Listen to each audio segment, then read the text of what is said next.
Muy bien, pues ya estamos grabando la sesión. Bienvenidos. Un placer para mí estar con vosotros en la tarde de hoy en España, mañana en vuestros países o mediodía, ¿no?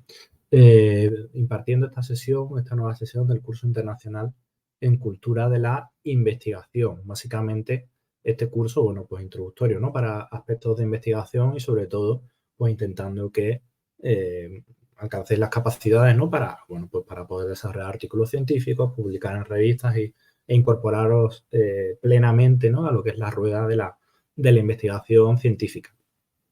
Bueno, en mi caso, la sesión va a tratar sobre el proceso editorial, ¿de acuerdo? Sobre el proceso editorial en revistas científicas, un poco lo que es el proceso de preparación de un manuscrito, de envío del trabajo a la revista y luego de intercambio, ¿no? De diálogo, podríamos decir, mejor llamarlo diálogo que confrontación o que batalla, que en algunos casos es lo que realmente sucede, pero es mejor llamarlo diálogo, ¿no? Entre ustedes, entre los autores y lo que es la revista científica, ya sea el editor o los revisores, ¿no? Los referees del trabajo académico que ustedes someten a evaluación. Bueno, pues estos son un poco, grosso modo, los aspectos que vamos a ver en esta sesión que tenemos programada de un par de horas, ¿vale? Vamos a dejar, en cualquier caso, unos minutos finales para una pequeñísima práctica que les planteo, pero en principio, bueno, pues la mayor parte de la sesión será pues, comentando por mi parte diversos aspectos y recomendándoles también algunos recursos para profundizar. No me he presentado, mi nombre es Álvaro Cabezas Clavijo, soy profesor de UNIR, de la Facultad de Empresa y Comunicación, y también me desempeño en el Vicerrectorado de Investigación como director del Servicio de Incentivación de la Calidad de la Investigación. Mi trayectoria, bueno, pues llevo muchos años dedicándome a la evaluación científica, a la bibliometría, al apoyo también a investigadores en diversas fases de la carrera académica, y yo mismo pues también soy investigador, ¿no? En la medida de mis posibilidades y en la medida en que el resto de obligaciones pues me lo permiten, supongo que igual que ocurrirá con ustedes. Bueno, pues hechas las presentaciones oportunas, aquí tenemos el índice de la sesión, los cuatro aspectos que vamos a tocar principalmente a lo largo del día de hoy. En primer lugar, vamos a tratar el proceso de envío a una revista científica, vamos a comentar algunas cuestiones de carácter previo que es conveniente, dejar bien atado, ¿no? Bien, de manera que quede claro para todo el mundo. Vamos a hablar de un requerimiento que piden ya no todas, pero sí una parte notable de las revistas científicas, como es la carta de presentación o cover letter. Vamos a detenernos un poco en esta cuestión, en este documento que hay que presentar. Asociado a esto, pues también vamos a hablar un poco del proceso de envío a una revista científica, ¿no? Las cuestiones que hay que completar y el tipo de información pues, que se demanda. En tercer lugar, vamos a explicar en qué consiste el proceso de revisión editorial y de revisión por pares, ¿de acuerdo? El proceso de revisión por pares no significa que nuestro trabajo lo revisen dos personas, ¿de acuerdo? Cuando aquí se habla de pares, lo que se habla es que es una persona par, que es una persona con un conocimiento similar al nuestro, ¿vale? Y que por tanto tiene el conocimiento adecuado para valorar, para evaluar nuestro trabajo. Y finalmente vamos a ver cómo sería ese proceso, ¿no? ese diálogo, esa contestación a los revisores cuando nos piden que hagamos una serie de modificaciones en nuestro artículo, cosa que es de lo más normal, de lo más habitual. De hecho, es lo más habitual, ¿vale? Que nos pidan una serie de modificaciones al artículo o al manuscrito, ¿vale? Realmente, antes de que el trabajo esté aceptado por la revista, lo correcto es llamarlo manuscrito. Y, bueno, nosotros tenemos que saber cómo contestar a esas cuestiones que a veces son relativamente sencillas, ahí no hay problema, ¿verdad? Pero otras veces pues son un poco más complejas, y aquí sí es donde hay que realmente valorar si las cuestiones que nos piden los revisores son justas, son lógicas, y además y si nosotros tenemos el conocimiento y las herramientas para poder acometerlos, ¿no? Porque hay veces que nos piden cuestiones que uno no puede realmente hacer. Bueno, pues todas estas cuestiones son las que vamos a abordar a lo largo de la sesión y finalmente, pues esa pequeña práctica.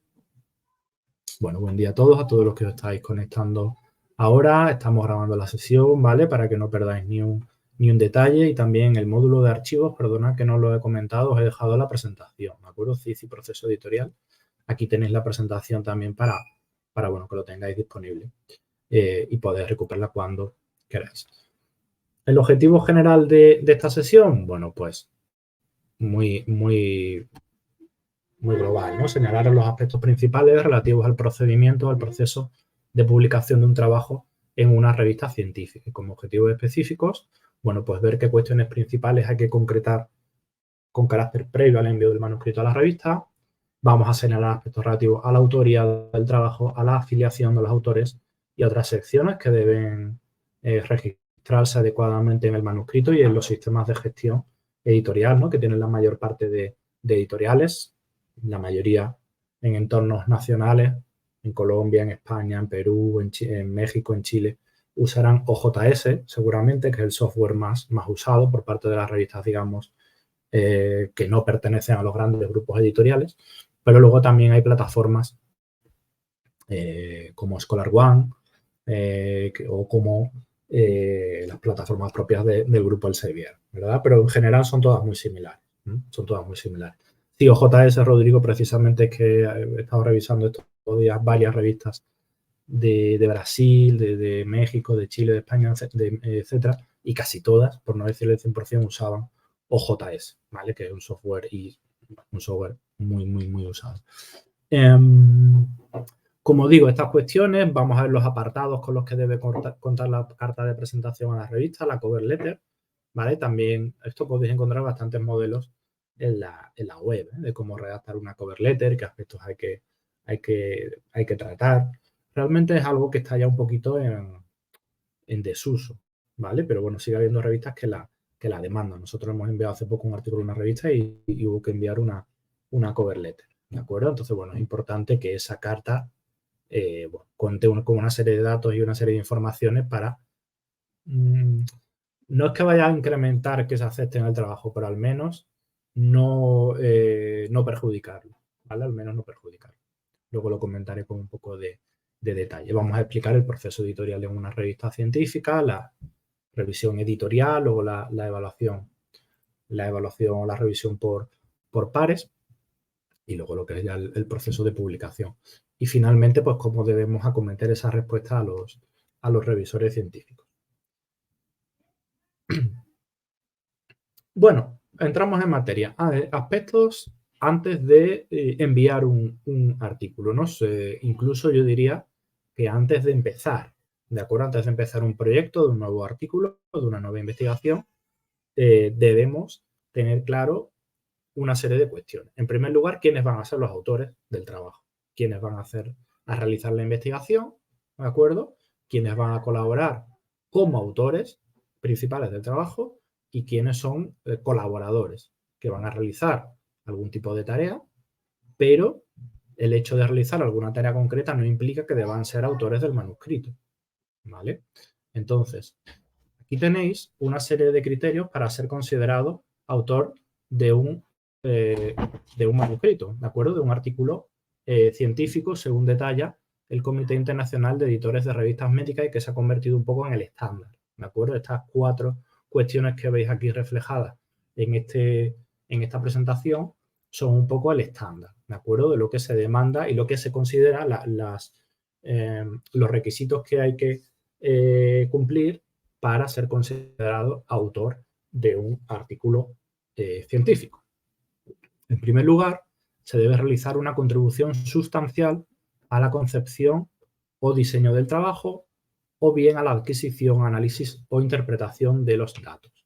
¿De acuerdo? Una contribución sustancial. Esta es la palabra quizá clave, sustancial. ¿De acuerdo? Hay que hacer luego realmente, bueno, que tenga enjundia, ¿verdad? En segundo lugar, el autor o autores, sea un autor evidentemente no hay ningún problema, no hay ningún conflicto de autoría, ¿verdad?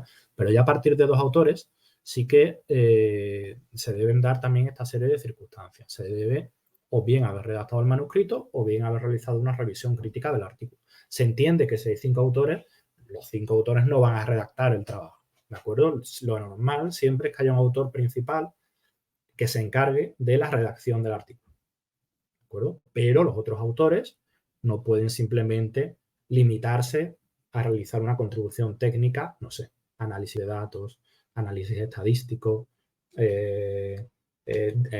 adquisición de datos, sino que también deben o bien redactar el manuscrito o realizar una revisión crítica del artículo, ¿de acuerdo? Una revisión realmente que contribuya a su mejora.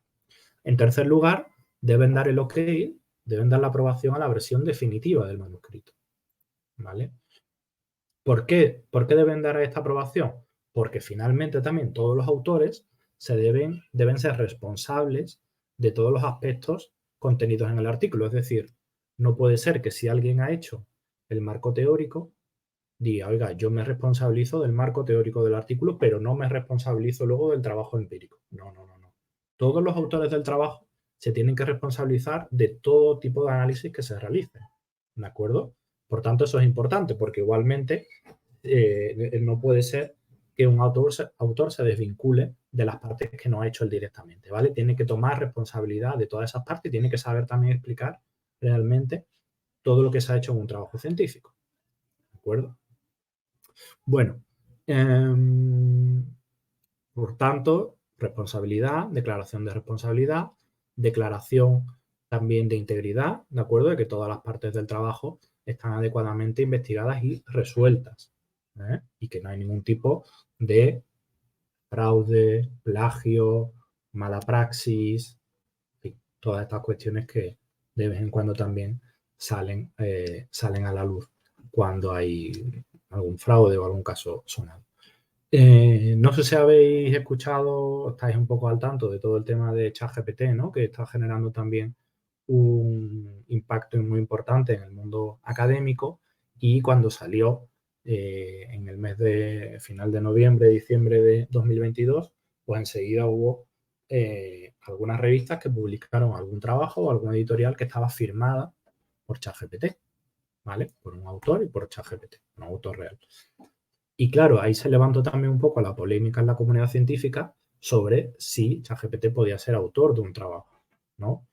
Y se ha llegado al consenso que evidentemente no puede, ¿vale? Una inteligencia artificial, una herramienta informática, no puede ser autor de un trabajo, entre otras cosas, aparte de por puro sentido común, por lo que decimos aquí, ¿vale? Realmente por el punto 4, porque una inteligencia artificial no es responsable del contenido que genera, porque no sabe qué contenido está generando, ¿vale? No tiene evidentemente esa capacidad, ¿vale? Genera contenido, pero no es responsable del mismo. De hecho, no sabe ni de dónde lo ha tomado, ¿de acuerdo? Por eso también puede haber problemas de plagio, de derechos de autor, etcétera, cuando usamos herramientas de inteligencia artificial a la hora de hacer un artículo científico, ¿de acuerdo? Por tanto, es una cuestión también, bueno, que es interesante.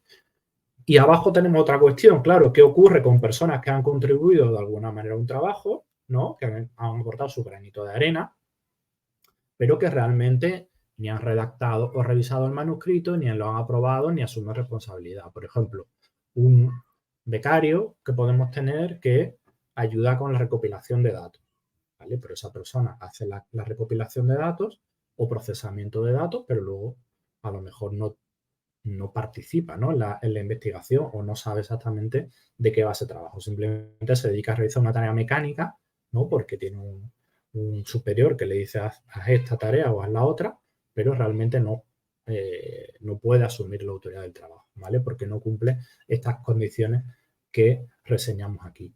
O una persona que a lo mejor ha hecho una tarea muy concreta, ha aportado un determinado elemento o un material de laboratorio para realizar un experimento. Bueno, pues estas personas deben aparecer en agradecimientos como personas que han contribuido al trabajo, pero no pueden ser autores del mismo, ¿de acuerdo?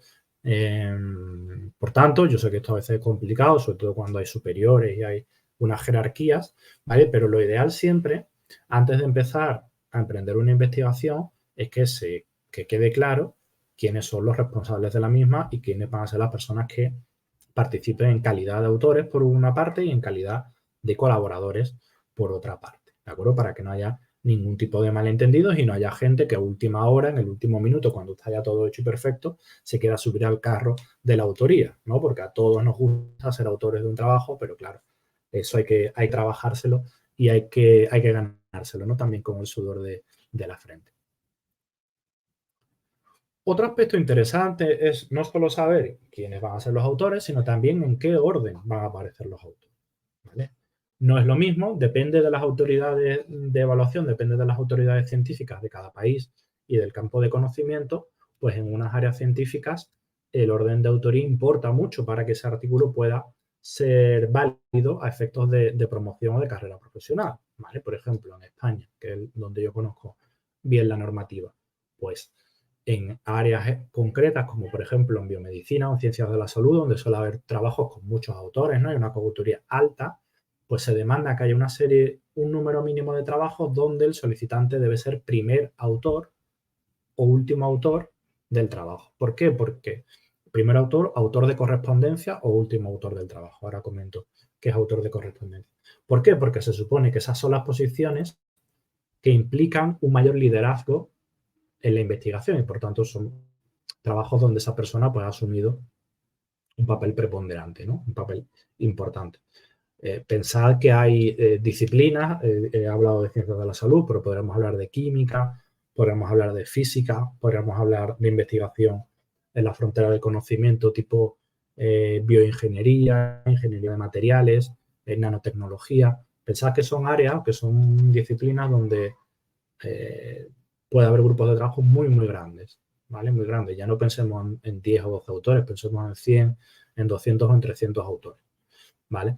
Entonces, evidentemente, ahí no todo el mundo tiene el mismo grado de responsabilidad en la investigación, que es verdad que seguramente todos son necesarios para ello, pero no todo el mundo tiene el mismo grado de responsabilidad, el mismo grado de liderazgo, el mismo grado, digamos, de responsabilidad también sobre el trabajo que se produce y sobre el avance del conocimiento. ¿De acuerdo? Por tanto, aquí es una cuestión importante. Quizá en otras áreas, ciencias sociales, sobre todo, ¿no? Que el número de autores suele ser más comedido, suele ser, no sé, ustedes no sé de qué área de trabajo vienen, pero en ciencias sociales pues, podemos hablar habitualmente de los autores, 3, 4, ¿de acuerdo? Entonces, en esas áreas quizá no es tan importante, ¿no? Si hay 2 autores, da un poco igual ser el primero que el segundo.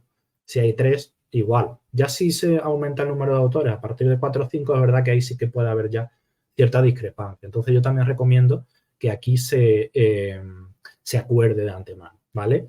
Se acuerde de antemano partiendo además de una premisa.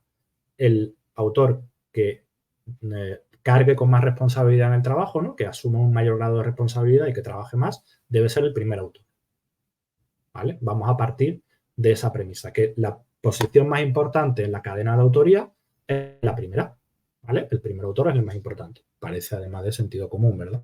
Parece lógico.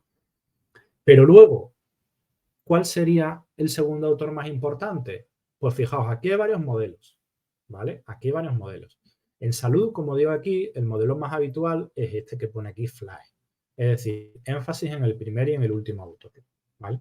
Normalmente el primer autor, en estos trabajos que os digo que son ya un grupo de trabajo amplio, normalmente el primer autor suele ser la persona que ha ejecutado la investigación y que ha desarrollado esa investigación, ¿no? Y el último suele ser un investigador senior, que puede ser su director de tesis, el director del grupo de investigación, el director del laboratorio, un supervisor, ¿de acuerdo? Un investigador reputado con mayor grado de consolidación, etc. Estas personas que ya han alcanzado un grado de consolidación en su trayectoria académica suelen aparecer como últimos autores y ejercen un poco como preguntaba aquí un compañero que ya se me ha ido de garante, ¿vale? De garante del trabajo, ¿no? El último autor se supone que es un poco el garante, el que asegura la calidad del trabajo porque es una persona con mayor experiencia, con mayor perspectiva, con mayor recorrido y supervisa un poco el trabajo de todo el mundo. Pero realmente el que ejecuta y el que hace el trabajo duro ahí es el primer autor, ¿de acuerdo? Y luego el resto de autores pues van situándose en la cadena de autoría según su importancia y su papel en la investigación. Es decir, después del primer y el último autor, el siguiente autor en orden de importancia sería el segundo, luego el tercero, luego el cuarto, luego el quinto y así sucesivamente. Esto es un poco el estándar que viene importado de ciencias de la salud, pero que se está extendiendo un poco a todos los ámbitos, ¿de acuerdo? Cuando hay varios autores, pues es un poco el sistema, un poco el criterio que se suele seguir. Esto no quiere decir que sea una norma global o que sea algo que no se pueda cambiar o que no pueda haber un acuerdo diferente entre los autores de un trabajo, ¿de acuerdo? Pero esto es un marco general, ¿de acuerdo? Y es un poco lo que se asume también por parte de las agencias que evalúan la investigación, que el primer autor y el último autor tienen un rol más importante que el tercero, el cuarto, el quinto autor dentro de un trabajo científico. Pero, como digo, esto depende mucho del área científica, de los criterios de cada agencia, etc. Perdón. Efectivamente, esto es lo que comentamos aquí, ¿de acuerdo? En la presentación.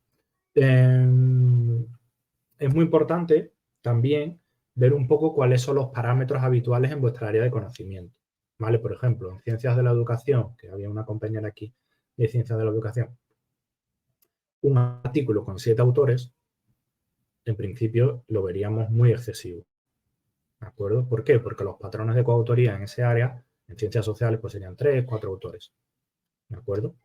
7 autores en química, pues es una cifra normal.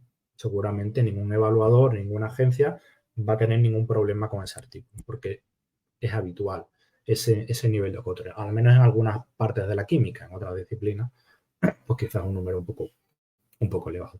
En ciencias de la salud igual, 6-7 autores, pues entra dentro de la norma. En humanidades, que suele ser un trabajo solitario, individual, historia, filosofía, historia del arte, incluyo aquí las ciencias jurídicas, el derecho.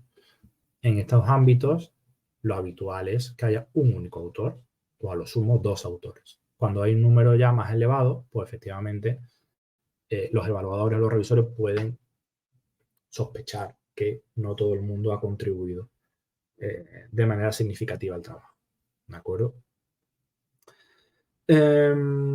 Ingeniería, Fausto, pues estaríamos también en unos límites superiores a los de ciencias sociales, pero menores a los de química. Estamos hablando 4, 5, 6 autores, ¿vale? Depende también del ámbito de la ingeniería, ¿vale? Cuanto más complejo, también es verdad, cuanto más complejo sea una investigación y más interdisciplinar, pues lógicamente más autores tiene que haber, ¿vale? Para aportar el conocimiento de las diferentes disciplinas, ¿vale? Pero bueno, aquí la recomendación, pues, no hace falta ir a sacar estadísticas súper detalladas, pero sí que pueden ir a alguna revista que sea importante en su área de conocimiento y ver un poco el número de autores medio que hay por artículo, ¿vale? Cogen toman el último número, los 2 últimos números de la revista y ven el número de autores, 3, 4, 7, los que haya. Pues eso vendría a ser un poco el estándar de la área, ¿vale? Contaduría, contabilidad, pues aquí ciencias sociales, estamos hablando de 2, 3 autores, ¿de acuerdo? Muy bien. Como decía, otra posición que he mencionado es la de autor de correspondencia o corresponding author, ¿de acuerdo? Así aparece en las bases de datos internacionales. El autor de correspondencia es la persona, dentro de los autores del trabajo, que se encarga de gestionar el envío con las revistas científicas. Es la persona encargada de subir a la plataforma electrónica los documentos, el manuscrito, las figuras, la cover letter, ¿vale? La carta a la revista si se demanda, en fin, toda la información que demande la revista. Y es un poco el portavoz de los autores con la revista, ¿vale? Por tanto, se considera que este rol es relevante, ¿vale? ¿Por qué? Porque lleva la comunicación con la revista. Claro, aquí hay, digamos, 2 perspectivas, ¿no? Aquí, por mi experiencia, les digo, además, no tanto por la literatura, sino por mi experiencia directa. Aquí hay un poco 2 perspectivas. La comunicación con la revista suele ser una tarea un poco farragosa, ¿vale? Suele ser un poco molesto porque normalmente el autor de correspondencia tiene que también hacer el formateo del artículo de acuerdo a las exigencias y a las demandas de cada revista científica. Ya saben ustedes que cada revista pues tiene una plantilla diferente de cómo hay que mandarlo, de si la tipografía, las figuras, el número de palabras, todo eso, ¿no? Entonces, este rol a veces se deja un poco a la persona, digamos que, o bien a la persona más junior, becarios, nuevas incorporaciones al grupo de trabajo, etcétera, ¿vale? Porque se ve como una tarea, pues eso, un poco cansina, ¿no? Un poco cansada y, bueno, que no aporta mucho valor, ¿no? No hace falta ser el investigador senior del trabajo para hacer esta tarea. Entonces, muchas veces se suele dejar en manos de, ya les digo, del becario, de la persona mejor que menos contribuye al trabajo. Y entonces aquí el autor de correspondencia, curiosamente, pues esta persona, ¿vale? Que al final es la persona que ha tenido menos responsabilidad en el trabajo. Pero realmente el espíritu es el contrario. Siempre se ha pensado que el autor de correspondencia es un poco la persona más importante del trabajo, suele ser el primer autor, ¿vale? Suele coincidir muchas veces con el primer autor y es la persona que está capacitada para emprender ese diálogo con la revista científica. Pero ya les digo que esta visión yo creo que se está perdiendo y está ganando esa primera que les he comentado de que la persona, pues digamos que ha tenido menos atribuciones en el trabajo, pues se encargue de esta tarea que es un poco farragosa, siempre evidentemente con la supervisión de algún senior. Porque evidentemente que uno sea el autor de correspondencia no significa que esa persona tenga que redactar las respuestas a revisores, redactar la cover letter, todo eso es simplemente el portavoz, el que ejecuta el trabajo y finalmente lo envía a la revista. ¿De acuerdo? Pero ya les digo que para muchas agencias el autor de correspondencia es una posición relevante. Y de hecho muchas veces los autores de un trabajo se dividen, ¿no?, en las posiciones para que, digamos que a efectos de promoción profesional a todo el mundo, o si hay 3 autores, pues les cuente primer autor, el autor del medio es el autor de correspondencia y el tercer autor, bueno, como último autor, pues también en una posición relevante. ¿De acuerdo? Por tanto, ya les digo que muchas veces son cuestiones de estrategias internas de los grupos de investigación, de los grupos de trabajo. ¿De acuerdo? ¿Por qué? Porque si uno ya es primer autor y también es autor de correspondencia, realmente eso no le suma nada. Lo que está haciendo es restarle o impidiendo que sume otro compañero. ¿De acuerdo? O sea que estratégicamente lo lógico parece, pues, en trabajos donde haya 3 o más autores, pues que el autor de correspondencia no sea ni el primer ni el último autor, ¿no? Pero ya les digo, esto es pura estrategia.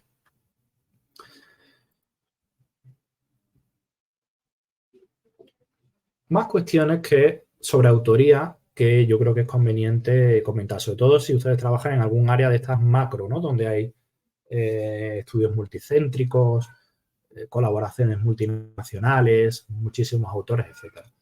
Bueno, fíjense, esto es extraído de la Agencia Española de Evaluación, ¿vale? De la ANECA, donde se indica que claramente que las personas donde no aparezca su nombre y apellidos en el artículo, sino que aparezcan dentro de un grupo de trabajo, no se van a considerar autores, ¿de acuerdo? No se les va a considerar como autores. Esto a veces ocurre, pues, como digo, con grupos amplios de trabajo y aparecen así.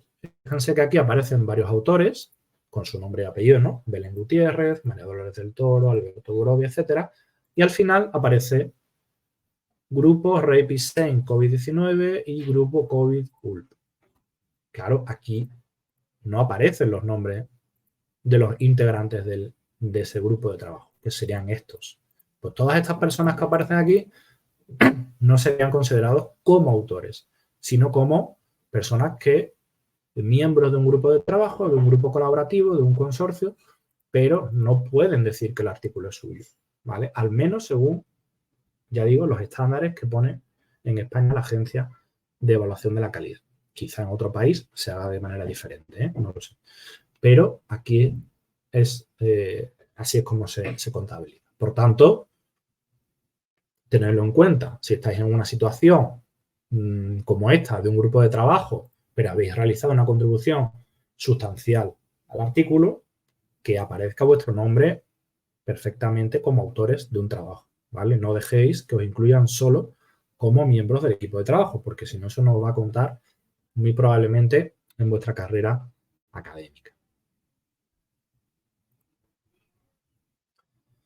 Más cuestiones. Cada vez hay más revistas que nos piden que en el envío incluyamos nuestro identificador, ¿vale? Identificador científico, hay varios, ¿vale? Pero el que más se está usando ahora mismo es el identificador ORCID, ¿de acuerdo? O ORCID. Sabéis de lo que hablamos, ¿verdad? No sé si lo habéis visto ya en alguna de las sesiones previas.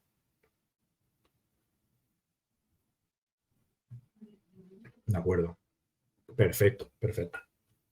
Esto se tarda un minuto en hacerse el código ORCID y bueno, ya lo tenemos ahí, aunque no lo llenéis, no completéis el perfil, pero bueno, al menos ya tenéis vuestro numerito, ¿vale? Vuestro código, por si lo pide una revista, una editorial, pues ahí ya lo tenéis. Efectivamente.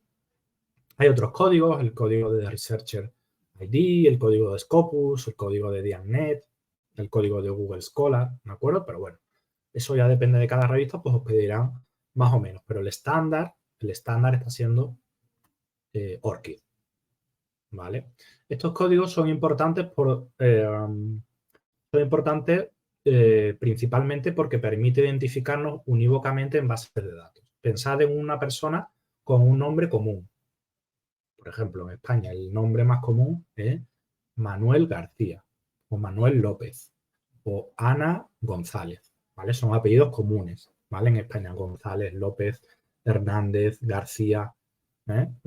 También, ¿no? En vuestros países seguro que son apellidos comunes. Aquí un González, por ejemplo, un Rodríguez, una Rodríguez, efectivamente, ¿vale? Son nombres muy comunes. Pues este código permite diferenciarnos, ¿vale? Un Manuel García, de otro Manuel García, de otro Manuel García, puede haber muchos Manuel García, pues con el código permite separar la producción, ¿vale? Y luego a efectos de conteo, a efectos de evaluaciones, pues no hay ningún tipo de problema, ¿de acuerdo? Ahí lo tienes, y Norma, ahí te lo pone Rodrigo el enlace, efectivamente, se puede, te das de alta y tarda ahí 1 minuto, 2 minutos, ¿vale?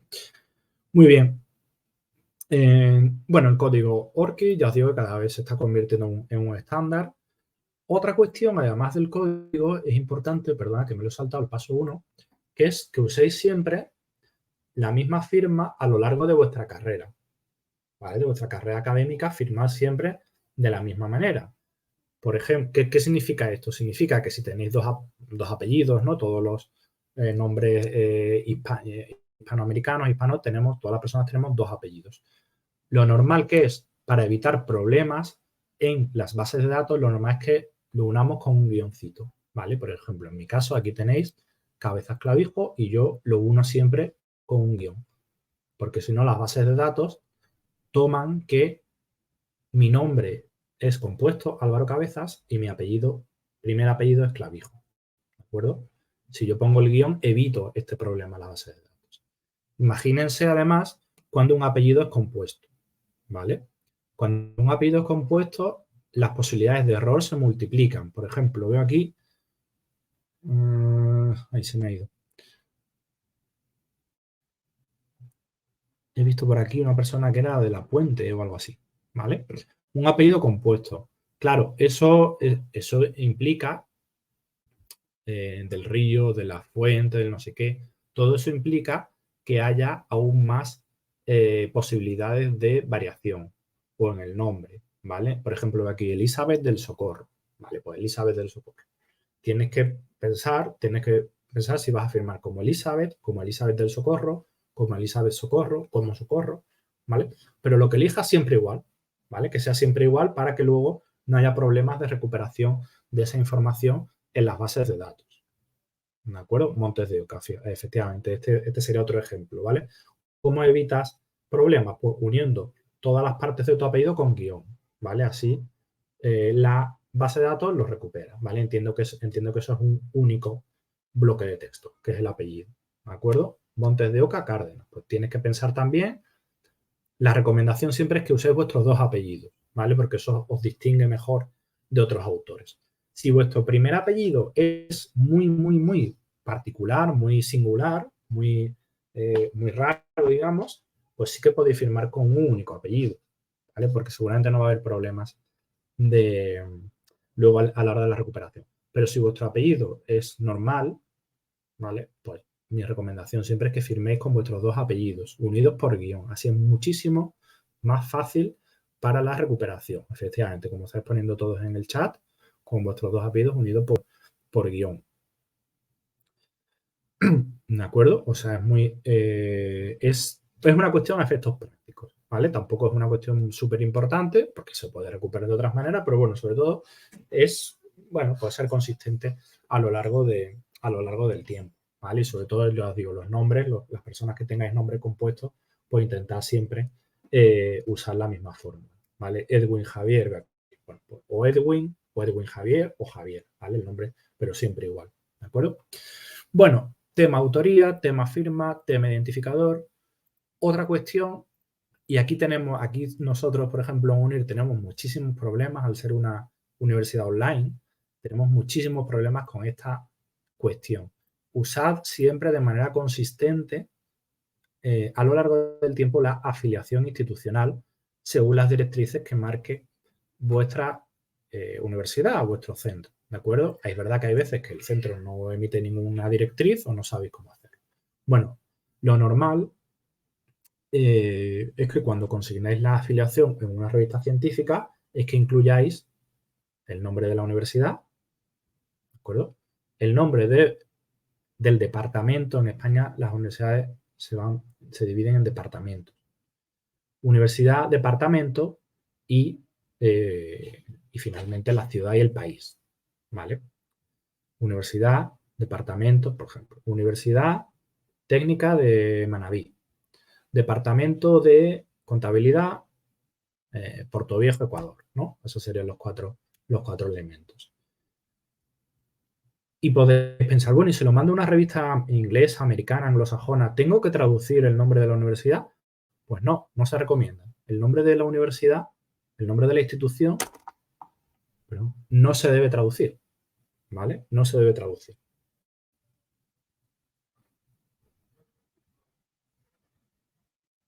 Ya os digo, si hay alguna directriz que emita vuestra institución, pues seguidla, ¿vale? Porque no todas. Hay veces donde, sobre todo las universidades que tienen nombres más largos, por ejemplo, Universidad Internacional de La Rioja es un nombre excesivamente largo que puede dar pie a errores en base de datos, ¿de acuerdo? Entonces, si vuestra institución tiene un nombre un poco largo, pues a lo mejor hay una directriz, o usar la abreviatura o no usarla, ¿de acuerdo? Este tipo de cuestiones pues siempre favorecen, sobre todo para que no se pierda esa producción científica en las bases de datos internacionales, ¿vale? Las bases de datos internacionales manejan millones de registros cada año y es frecuente que se pierda. O sea, el trabajo va a estar ahí, pero a lo mejor hay algún error de indexación y luego es más difícil, pues a efectos de contabilidad, recuperar esa información, ¿vale? Vale, algunas preguntas que estoy viendo por aquí. En algunas instituciones normas para registrar nuestra afiliación de tal manera que quede registrado. ¿Cuáles son las directrices en UNIR? Pues en UNIR lo que he dicho, en UNIR la directriz es siempre que usemos Universidad Internacional de La Rioja en español, ¿de acuerdo? Y luego aquí en UNIR no hay departamentos, hay facultad y luego el nombre de la facultad. Y luego finalmente la ciudad Logroño y el país España, ¿vale? Esa sería la directriz. Juan Francisco, ¿qué ocurre? Francisco Levi, si tengo 2 nombres, ¿puedo usar el segundo nombre? El que tú quieras, ¿vale? Eso es un poco, tú te pones el nombre que consideres, bueno, primero porque te sientas más identificado, obviamente, y lo importante, como decía antes, que sea consistente, ¿vale? Que sea siempre igual, para que no haya ningún tipo de problema. Pero aquí no hay ningún tipo de cortapisa o de exigencia, ¿vale? El que tú quieras, pero sí, eso sí, lo ideal que sea siempre el mismo. Cuando un autor no pertenece a una institución educativa, Erika, aquí tendrías 2 opciones, ¿vale? Bueno, aquí realmente tendrías que ver lo que dice la revista, ¿vale? Si la revista tiene una directriz concreta al respecto, pues tendrías que ceñirte a lo que dice la revista. Si no, si trabajas en una empresa, ¿vale? Una entidad privada, pues el nombre de la entidad privada, ¿vale? Aunque no sea una institución educativa, puede ser Banco de Ecuador. Pues puede ser un economista que trabaja en el Banco de Ecuador y realiza un artículo, porque colabora con gente de la universidad. Pues Banco de Ecuador, la afiliación. La institución, la empresa, no hay ningún tipo de problema. Otra cosa es las personas que hagan un trabajo científico sin estar vinculados a una institución concreta, ¿vale? Aquí, en principio, si la revista lo permite, pues lo firmaríais sin afiliación, porque no tendréis ninguna afiliación. O si sois estudiantes, ¿vale? Si sois estudiantes, creo que por aquí lo preguntaba alguien. Si sois estudiantes de una institución, pero no pertenecéis a esa institución a la otra, entonces, y os pide la revista que pongáis una afiliación, pues tendréis que poner la afiliación de la universidad donde estáis estudiando, ¿vale? Si fuerais estudiantes de UNIR, pues pondréis como afiliación UNIR, ¿vale? Pero esto ya os digo, depende mucho de la revista y siempre también comentarlo con el resto de coautores a ver cómo actuar, porque no siempre es posible actuar de la misma manera y tampoco hay una normativa clara a este respecto cuando uno no tiene una afiliación académica. Juan Francisco, ¿cómo se puede describir los datos cuando tienes un homónimo de nombres y apellidos iguales a los tuyos? Pues aquí, pues precisamente para esto están los códigos como ORCID, ¿vale? Para diferenciar a unas personas de otras. Elizabeth, efectivamente, lo que decía, hay veces que hay revistas que te permiten que firmes como investigadora independiente o no incluir afiliación de ningún tipo, y a lo mejor otras que sí que te exigen que tengas una afiliación, ¿vale? Pero en principio, bueno, no debería haber mucho problema, ¿vale? No es una cuestión. Luis Felipe, ¿hay algún beneficio de publicar con afiliación UNIR? Pues, a ver, si eres profesor de UNIR, sí que hay beneficios económicos y hay beneficios de muchos tipos, ¿vale? Pero si sois profesores de UNIR. Si sois profesores de otra institución, de Proeduca, pues también se están implementando planes de incentivación de la investigación, ¿vale? O sea, que eso habría que ver en concreto en tu universidad si ya está implementado, si se hará en los próximos meses, pero ya os anuncio, ¿vale? Que en todas las universidades del grupo Proeduca, cada una a su ritmo, ¿vale? Cada una a su ritmo, pues se van implementando este tipo de incentivos. Vale. Felipe, pues tendrás que consultarlo, ¿vale? Ahí en tu institución. Pero ya os digo que en principio esa es la idea, ¿vale? Incentivar la investigación en todas las universidades del grupo en la medida de las posibilidades, ¿no? de la empresa. Vale, afiliación institucional. Otra cuestión interesante, hoy hemos tenido un caso, además, ahora os lo voy a comentar, es el tema de la bibliografía. Hoy también he estado yo hace un ratito dando una clase que también tenía muchos alumnos de Ecuador, de Colombia, ayer a las 7 de la mañana, era muy temprano, y estaba comentando precisamente el tema de la bibliografía, la importancia de usar bibliografía actualizada y relevante, la importancia de conocer las fuentes de información que son de relevancia en nuestro campo de conocimiento, de relevancia internacional. Nosotros tenemos que hablar siempre de relevancia internacional, ¿vale? No pensáis, si sois de Colombia, no penséis en revistas colombianas, si sois de Perú, revistas peruanas. Pensáis en revistas anglosajonas. Pensáis en revistas que estén indexadas en Scopus y en Web of Science. Y pensad que si vuestra aspiración es que un trabajo sea publicado en una revista anglosajona, el 90-95% de la bibliografía que uséis tiene que ser en inglés, ¿vale? Por tanto, bibliografía relevante, es decir, que esté publicada en las mejores revistas del mundo, que suelen ser en su mayor parte en inglés. Eso no significa que todas las revistas en inglés sean buenas, porque hay muchas revistas en inglés que son muy malas, ¿vale? O sea, que algo está en inglés no asegura la calidad de la investigación, pero es verdad que los trabajos más punteros en todos los ámbitos del conocimiento se suelen publicar en inglés. Bibliografía relevante y bibliografía actualizada. Debemos tener mucho cuidado, debemos tener una cierta sensibilidad, y de hecho ya muchas revistas nos lo piden, en usar una parte sustancial de la bibliografía que sea actual, que sea de los últimos 3, 4, 5 años. ¿Vale? Esto depende también de cada área científica. Evidentemente, en historia del arte, pues igual podemos usar bibliografía un poquito más antigua, pero si estamos trabajando en temas de social media o de inteligencia artificial, no podemos sino estar a la última, ¿no? en lo que se haya publicado en ese ámbito de conocimiento, porque son ámbitos de actividad que van cambiando prácticamente día a día o minuto a minuto. Por tanto, debemos estar a lo último, ¿no? Debemos estar siempre muy, muy actualizados. Como os decía, algunas revistas ya demandan que un porcentaje, un 60 o 70% de las referencias bibliográficas que usemos sean de los últimos 4 o 5 años, ¿vale? Para asegurar precisamente eso, la actualidad de los contenidos. Pero esto no nos lo debería decir ninguna revista. Nosotros debemos ya saberlo de antemano, que debemos usar referencias actuales, relevantes en inglés en la medida de lo posible y evitar el abuso de revistas locales o de trabajos que tengan una difusión limitada. Por ejemplo, un congreso, un acta de congreso que no esté online, que no esté en la web. Eso tiene una circulación muy limitada, ¿vale? Deberíamos reducir al máximo ese tipo de materiales que son de una circulación reducida. ¿Por qué? Porque una persona que esté interesada en esa referencia, que lo lea, no va a poder acceder a ese trabajo, ¿vale? Porque no está online, porque está en un idioma que no conoce, etc. Por tanto, esto es una de las cuestiones que suelen chequear los editores, ¿vale? O su equipo de trabajo, el equipo editorial de una revista.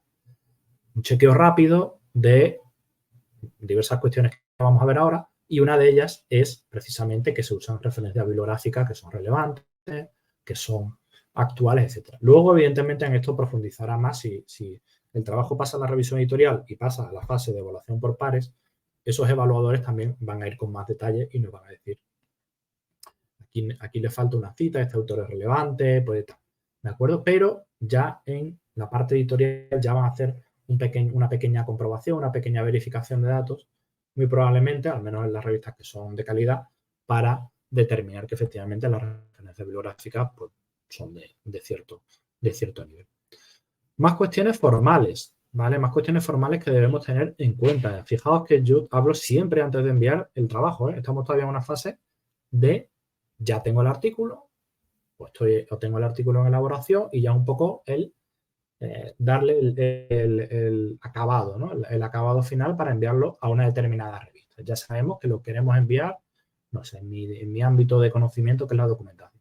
El profesional de la información. Vale, me voy, leo las instrucciones autores y ahí ya sí, el trabajo pues lo adecuo, ¿no? A lo que me pide la revista. Extensión, muy importante, ¿vale? Muy importante. La mayor parte de revistas, bueno, depende también mucho del área de conocimiento.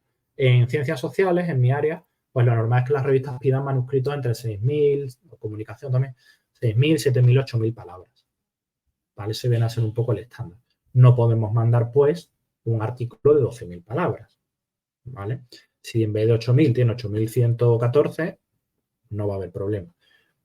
Pero no podemos enviar un trabajo que tenga un 25 o un 30% más de palabras de lo que se demanda. ¿De acuerdo? Por tanto, leamos las instrucciones autores, veamos la extensión, veamos también si hay alguna directriz acerca del título. Hay revistas, por ejemplo, otro día entré en una que decía que el título del trabajo no podía ser una pregunta.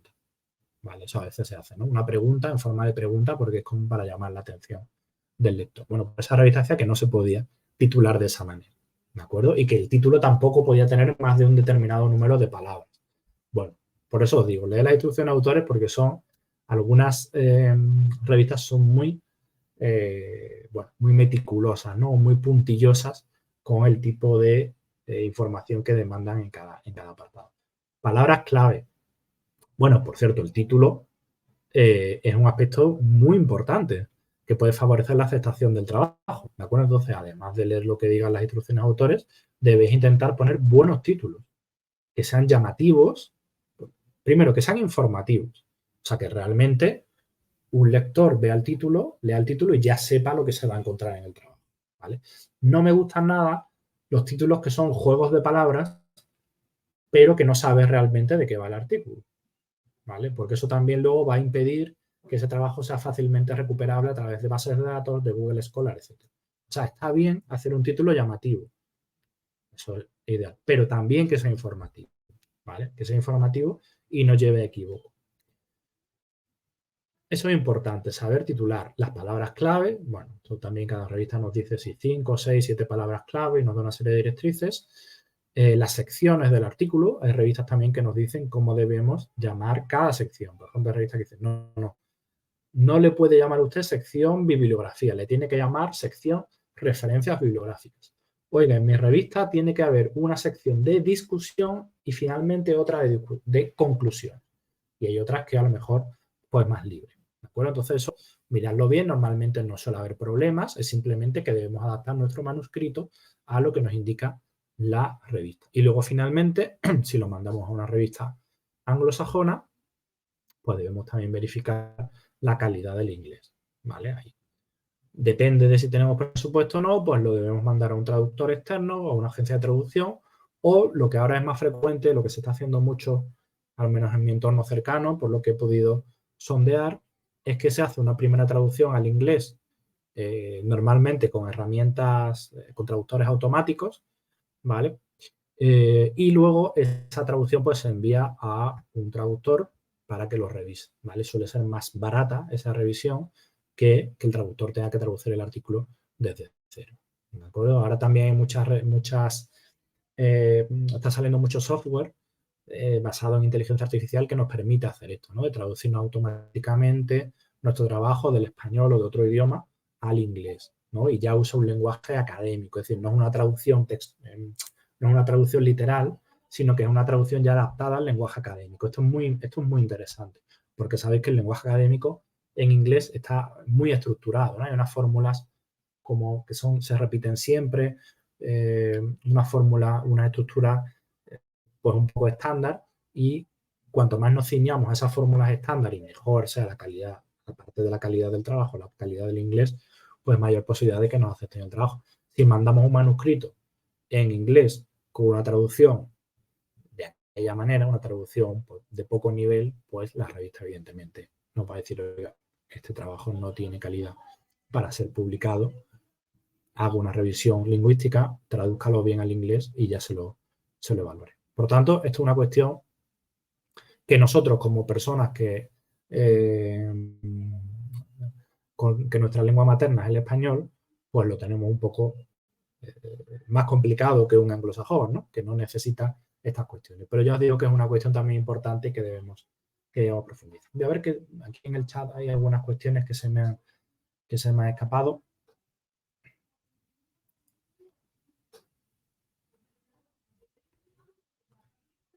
Laura, ¿cuál recomiendas de traducción te refieres?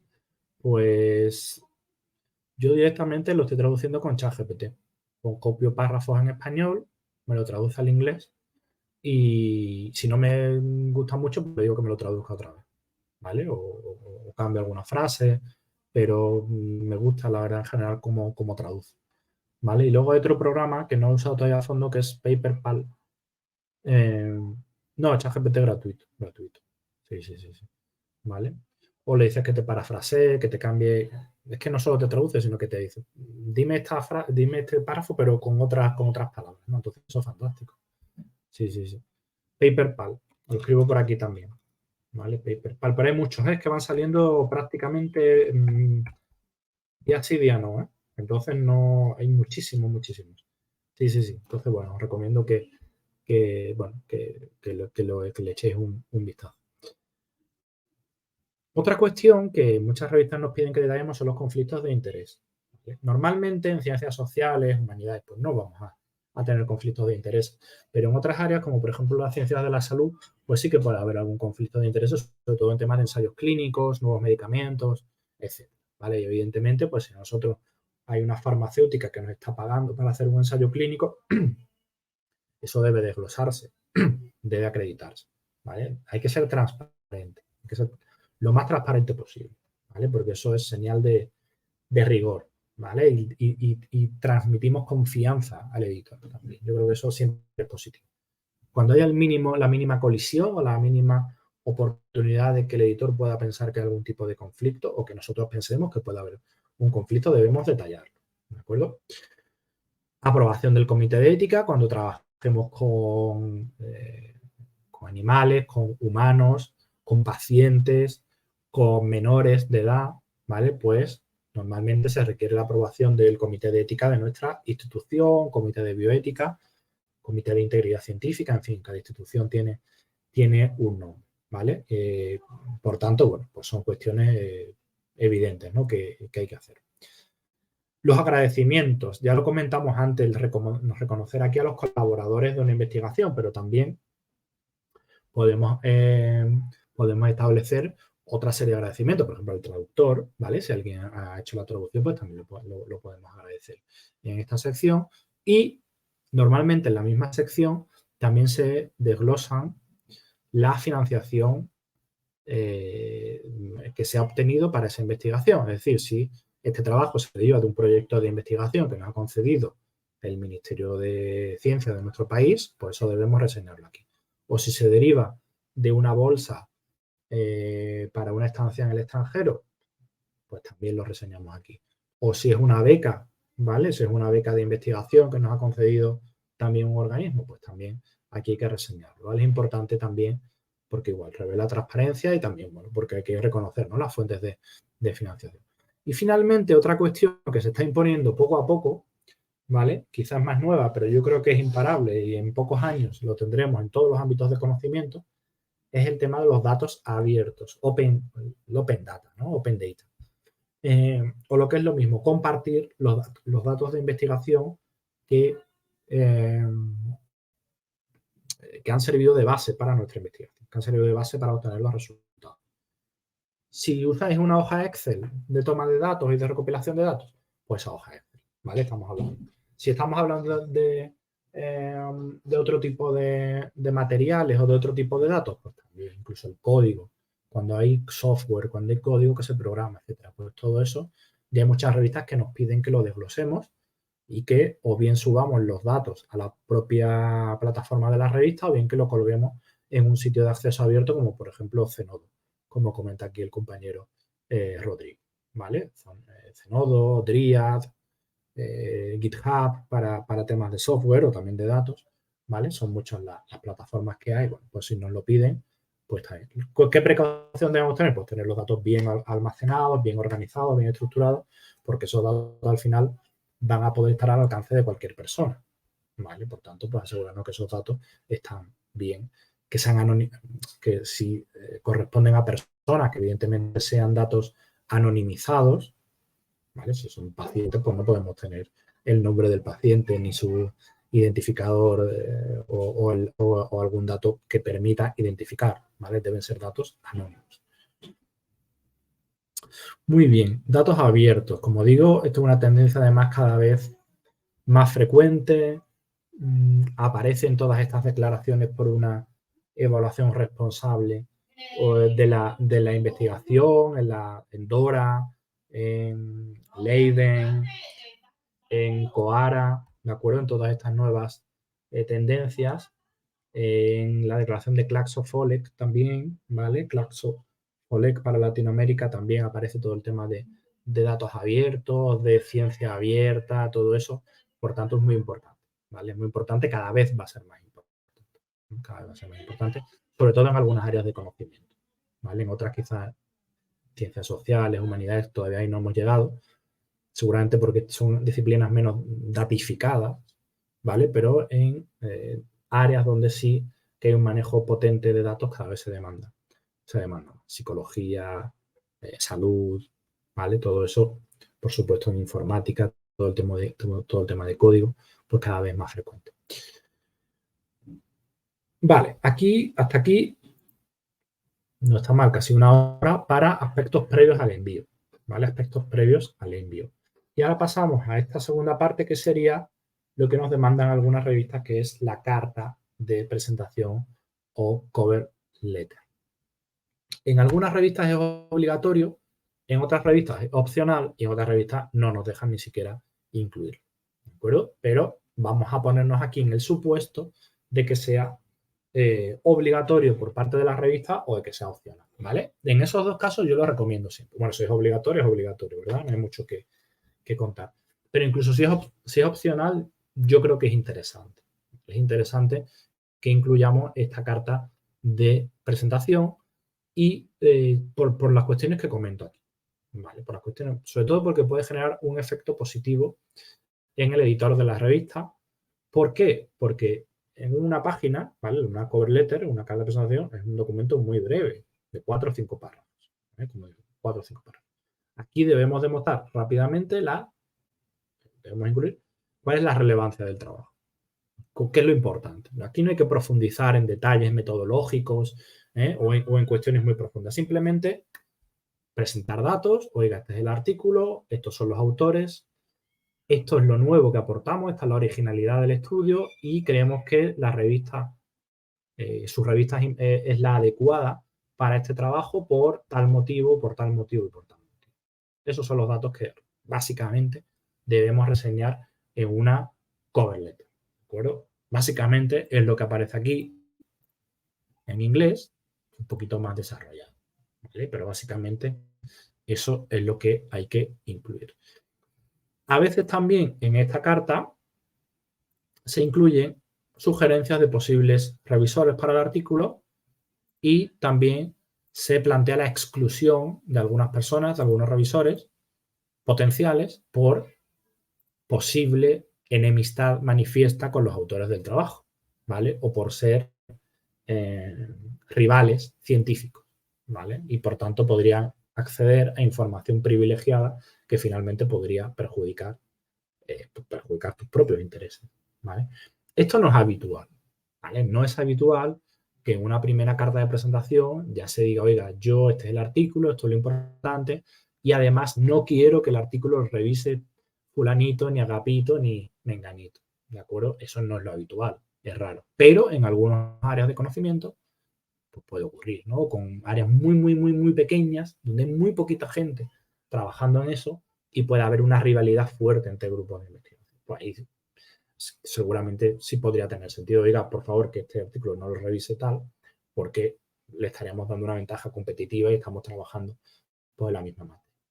Pero salvo casos muy concretos, en realidad los puntos 9 y 10 que aquí aparecen, yo no los abordaría, salvo que específicamente el editor nos lo demande, ¿de acuerdo? No lo solicite, porque es verdad que hay veces que son temas tan complejos y tan específicos que los editores no encuentran revisores. Hay una crisis, ahora mismo lo que se llama la crisis de los revisores, porque hay muchas revistas que no encuentran revisores, ¿vale? Hay tantas revistas, tantos artículos se mandan cada día, que hay revistas que no encuentran revisores. Es así de sencillo. Bueno, como os digo, aquí hay una serie de directrices o de consejos, ¿no? Para favorecer la aceptación del trabajo, que aquí se detallan un poquito más, ¿vale? Aquí los detallamos un poquito más, introducir el estudio, señalar autores y cuestiones formales, cuántas páginas o cuántas palabras tiene el trabajo, a qué sección de la revista iría, número de tablas y figuras. Si el trabajo se deriva o hay ya un preprint, es decir, hay una versión ya previa colgada en algún repositorio, en Zenodo, en Archive, en cualquier repositorio, pues también lo debemos incluir. ¿Por qué? Porque también demuestra transparencia, ¿vale?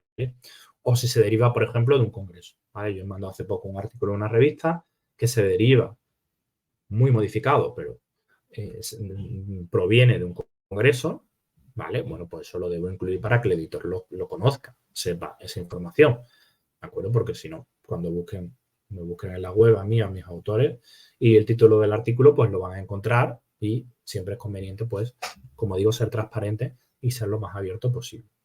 Incluir los hallazgos principales del trabajo, pero de manera muy resumida y muy global, ¿vale? No sin entrar en mucho detalle, porque como os digo, estos son 3-4 párrafos. Y señalar el interés y relevancia de estos hallazgos, de estas novedades en el área de conocimiento. Justificar la idoneidad de la revista. Aquí la justificación no es, oiga, yo mando mi artículo a la revista El Profesional de Información porque tiene un alto factor de impacto. No. Esa no es el tipo de justificación que hay que hacer. El tipo de justificación debe ser siempre basado en el contenido de nuestro trabajo y que se asemeja, se ubica perfectamente en el alcance de la revista. El alcance o el scope de la revista es los temas sobre los que publica, ¿vale? Los tópicos sobre los que publica una revista. Una revista siempre, si entráis en su web, tendrá una sección donde indicará su alcance. Es decir, mira, esta revista publica trabajos teóricos o prácticos sobre las ciencias de la documentación, sobre documentación científica, sobre bibliometría, sobre tal y sobre cual. Y no publica trabajos sobre no sé qué y sobre no sé cuál, ¿vale? Entonces vosotros tenéis que justificar la idoneidad de la revista en función de que efectivamente vuestro trabajo encaja en el scope de la revista, por un lado, y también es conveniente referenciar otros artículos previos similares al nuestro que se hayan publicado en esa revista.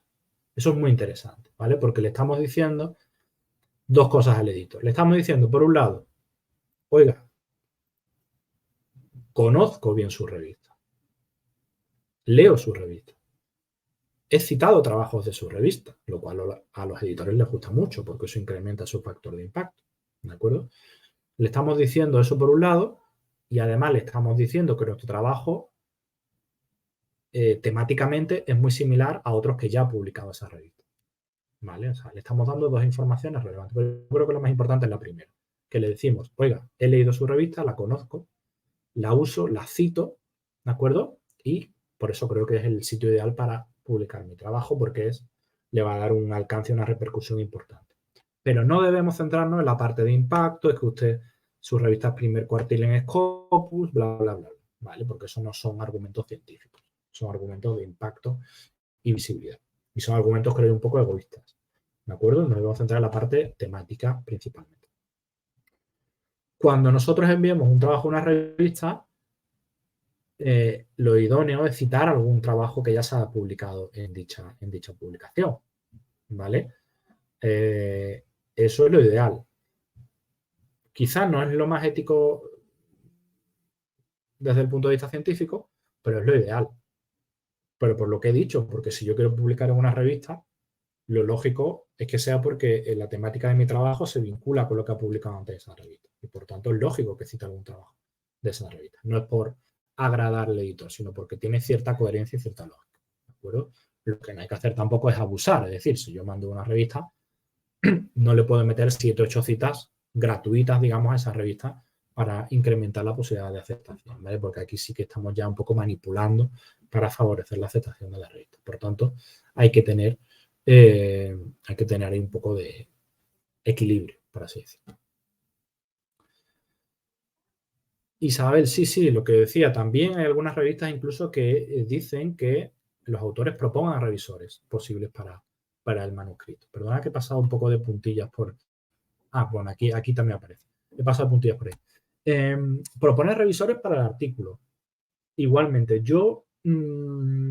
si la revista explícitamente lo pide, lo podemos hacer, ¿vale? Pero debemos tener en cuenta, por supuesto, una serie de criterios éticos. Es decir, no podemos proponer como revisores a personas que hayan sido colaboradores nuestros o coautores nuestros, ni a personas de nuestra propia institución, propio departamento, ni tampoco podemos proponer como autores a personas que sabemos que nos van a hacer una evaluación positiva, ¿vale? Es decir, debemos tener cierto rigor, debemos proponer a personas importantes dentro de nuestra área de conocimiento, pero con quien no tengamos ni amistad manifiesta ni enemistad manifiesta, porque evidentemente alguien con el que no tenemos buena relación, directamente no es bueno, ¿no? No va a ser buen revisor para nuestro trabajo. Por tanto, ya os digo, aquí hay que mantener cierto equilibrio, ¿vale? Cierto equilibrio. Si conocemos a esas personas, esos revisores que creemos que son especialistas en nuestra área de conocimiento, con personas con las que no tenemos vinculación, idealmente que no sean de nuestro país, ¿vale? Que propongamos autores de otros países internacionales con los que realmente no tengamos ninguna conexión, pero que pensemos que sean expertos en esa área de conocimiento, no hay ningún problema. Pero claro, si nosotros proponemos revisores que estén vinculados de alguna manera a nosotros, eso el editor, si lo descubre, pues no va a generar una buena impresión, ¿vale? De hecho, sería un punto prácticamente eliminatorio para las posibilidades de que se nos acepte el artículo, ¿vale? O sea que cuidado con esta cuestión, ¿vale? Cuidado con esta cuestión. Y si tenéis dudas, ya os digo, lo mejor absteneros, decir, mire, yo no conozco ningún revisor que pueda proponer para este trabajo, haga usted su trabajo, que este es un trabajo de la revista, no es un trabajo del autor, debería ser un trabajo de la revista y del equipo editorial. Busque buenos revisores y a mí no me eche esta responsabilidad que yo ya demasiado tengo con haber hecho la investigación y encima no voy a proponerle revisor, ¿vale? Pero bueno, ya os digo, en algunos casos, si podemos conocer personas que tengan el conocimiento y sean totalmente independientes de nosotros, pues no habría problema. Bueno, creo que aquí ya he comentado todo, ¿verdad? Declaración formal de que el trabajo es inédito, de que no está revisado en ninguna otra revista. Esto es una cuestión también que quizá cabe recalcar aquí. Es una falta ética enviar un mismo trabajo a 2 revistas al mismo tiempo. Sería lo ideal, es decir, yo tengo un trabajo, lo mando a 5 revistas a la vez y la primera que me diga que sí, pues perfecto, adelante. Pero desgraciadamente esto no se puede hacer, ¿vale? Porque no es ético. Solo podemos mandar a una. Cuando tengamos una resolución, si nos lo rechazan, lo mandamos a otra. y tenemos que esperar a que lo evalúen. Si me lo rechaza, a otra. Pero no podemos mandar el mismo artículo a varias revistas a la vez, ¿vale? Esto no se puede hacer, es una falta bastante ética bastante grave dentro del mundo académico, ¿de acuerdo? Yo sé que esto retrasa, pues yo todos lo sabemos, retrasa mucho la publicación de los trabajos. ¿Por qué? Porque una revista luego está un mes, 2 meses, 3 meses, 4, 5, que puede estar revisando un artículo o buscando revisores porque no encuentra, luego el revisor no nos envía la revisión, etc. ¿De acuerdo? Por tanto, yo sé que esto a todos los autores nos fastidia, pero son las normas, digamos, de la ciencia, ¿vale? Así que hasta que no cambien, pues debemos atenernos a ello. Aquí os he puesto un enlace a un vídeo de YouTube también muy didáctico, donde una editora de una revista científica pues va comentando todas estas cuestiones, pero además un tono muy jocoso, muy humorístico, muy ameno. Está en inglés, pero sabéis que en YouTube podéis poner subtítulos, ¿vale? O sea, que le ponéis los subtítulos y podéis verlo, ¿vale? Porque es bastante curioso, se sale un poco de lo habitual de este tipo de vídeos y por eso lo he traído aquí. Bueno, aquí tenéis un ejemplo de carta de presentación, ¿vale? Este es un ejemplo donde más o menos se van cumpliendo las premisas que hemos detallado antes.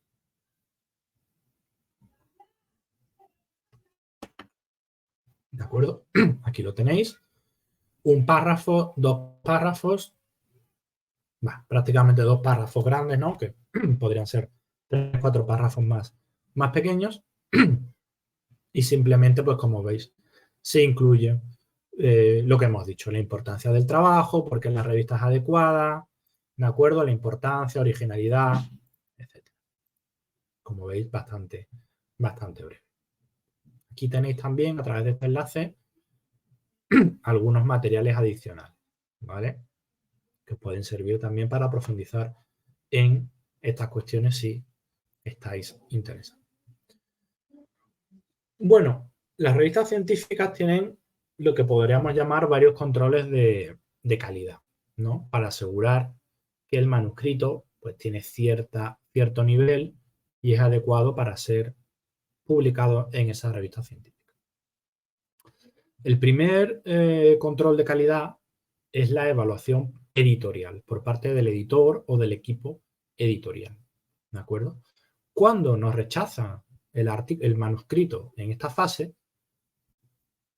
se denomina desk reject, ¿vale? Desk reject, ese rechazo editorial, ¿vale? O rechazo desde la mesa, ¿no? Desde rechazo editorial, si lo podríamos traducir al español como rechazo editorial. Cuando ocurre esto, es bien porque no cumplimos los criterios formales, es decir, hemos incumplido algún criterio de la revista. Imaginaos que la revista pide que los trabajos sean de un máximo de 6.000 palabras y hemos mandado un trabajo de 12.000 palabras. Rechazado directamente. O porque la revista dice que, o porque lo más habitual, porque no se adecua al contenido, al alcance de la revista. ¿Vale? La revista, imaginaos una revista que dice que no publica trabajos sobre bibliometría y vamos nosotros y enviamos un trabajo sobre bibliometría. Pues la revista nos va a decir, oiga, este trabajo está fuera del scope de la revista. Por tanto, rechazo editorial, no se evalúa por parte de los pares ni nada. Simplemente mándelo por favor a otra revista. No entramos a valorar la calidad, lo bueno o malo del trabajo, simplemente es que este no es el medio adecuado, ¿vale? Es como si vas a una farmacia a pedir una cerveza. Te va a decir, oiga, esto es una farmacia, aquí se dispensan medicamentos, no se dispensan cervezas, ¿de acuerdo? Vaya usted a un bar, vaya a un restaurante y pida una cerveza. Pues esto igual, ¿vale? Es que nos hemos equivocado directamente de establecimiento. Esto es lo que significa el desk reject. Si los editores consideran que el trabajo sí que se adecua a la temática de la revista, pues pasa a ser evaluada por pares. La mayoría de las revistas científicas tienen procedimientos de revisión por pares. Una revista que no tenga un proceso de revisión por pares no se puede considerar que sea una revista científica. Pero una revista divulgativa, una revista profesional, una revista de otro tipo, ¿vale? O una revista que no tiene calidad, ¿vale? Una revista que no tiene calidad suficiente y, por tanto, o que no tiene calidad para ser considerada académica o científica. Una revista científica debe tener siempre una revisión por expertos o una revisión por pares.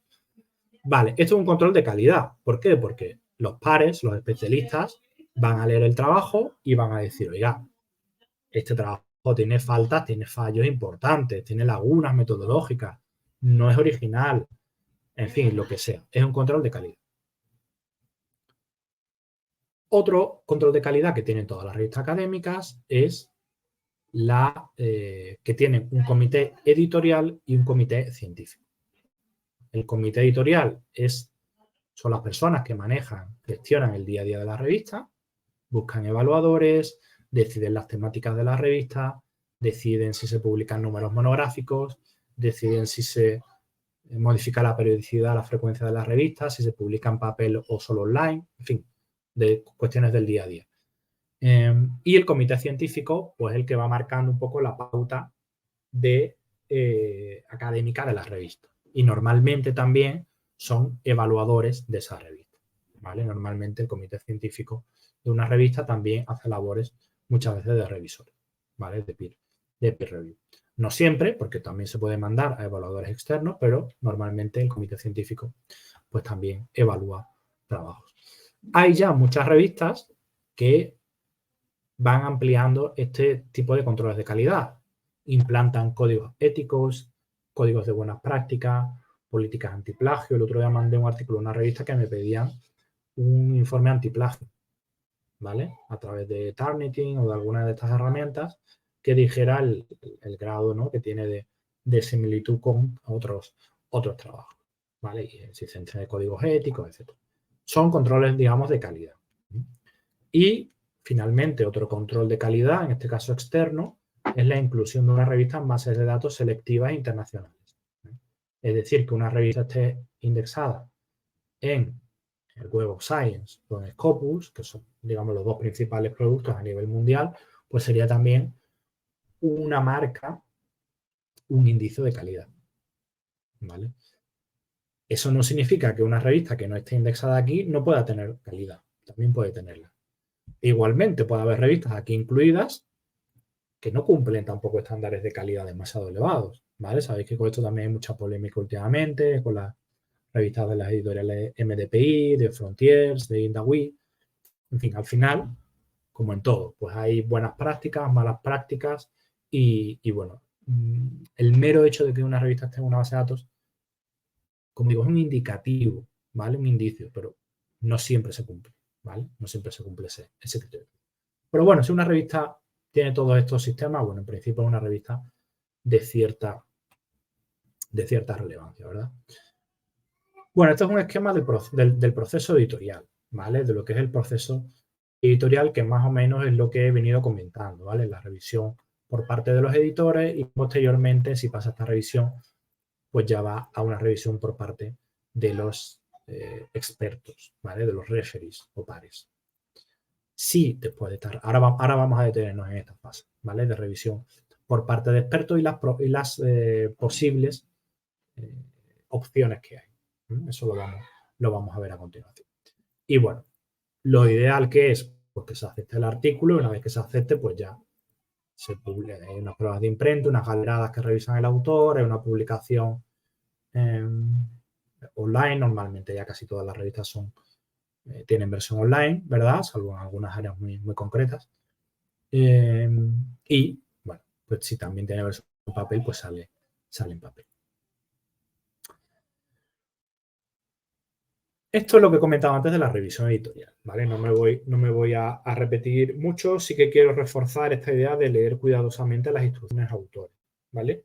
Yo tengo un viacrucis ahora con un artículo que lo he mandado a 2 revistas y en una me la han rechazado, pues, después de la revisión por parte de los expertos, y en la segunda me la han rechazado directamente por parte del editor, ¿vale? Por parte del editor, en este caso, no por no ir por el scope de la revista, sino porque tienen ya muchos artículos aceptados y no pueden publicar hasta el año 2025. Entonces me han rechazado directamente el artículo, ¿vale? Bueno, pues estas cosas también ocurren, no pasa nada, lo mandaremos a otra revista. Lo importante es que, creo que lo digo luego, que los trabajos no se queden en un cajón, ¿vale? Hay que ser constante y siempre intentarlo. Hay muchas revistas. El otro día me comentaba un colega de UNIR que lleva con un artículo 9 rechazos.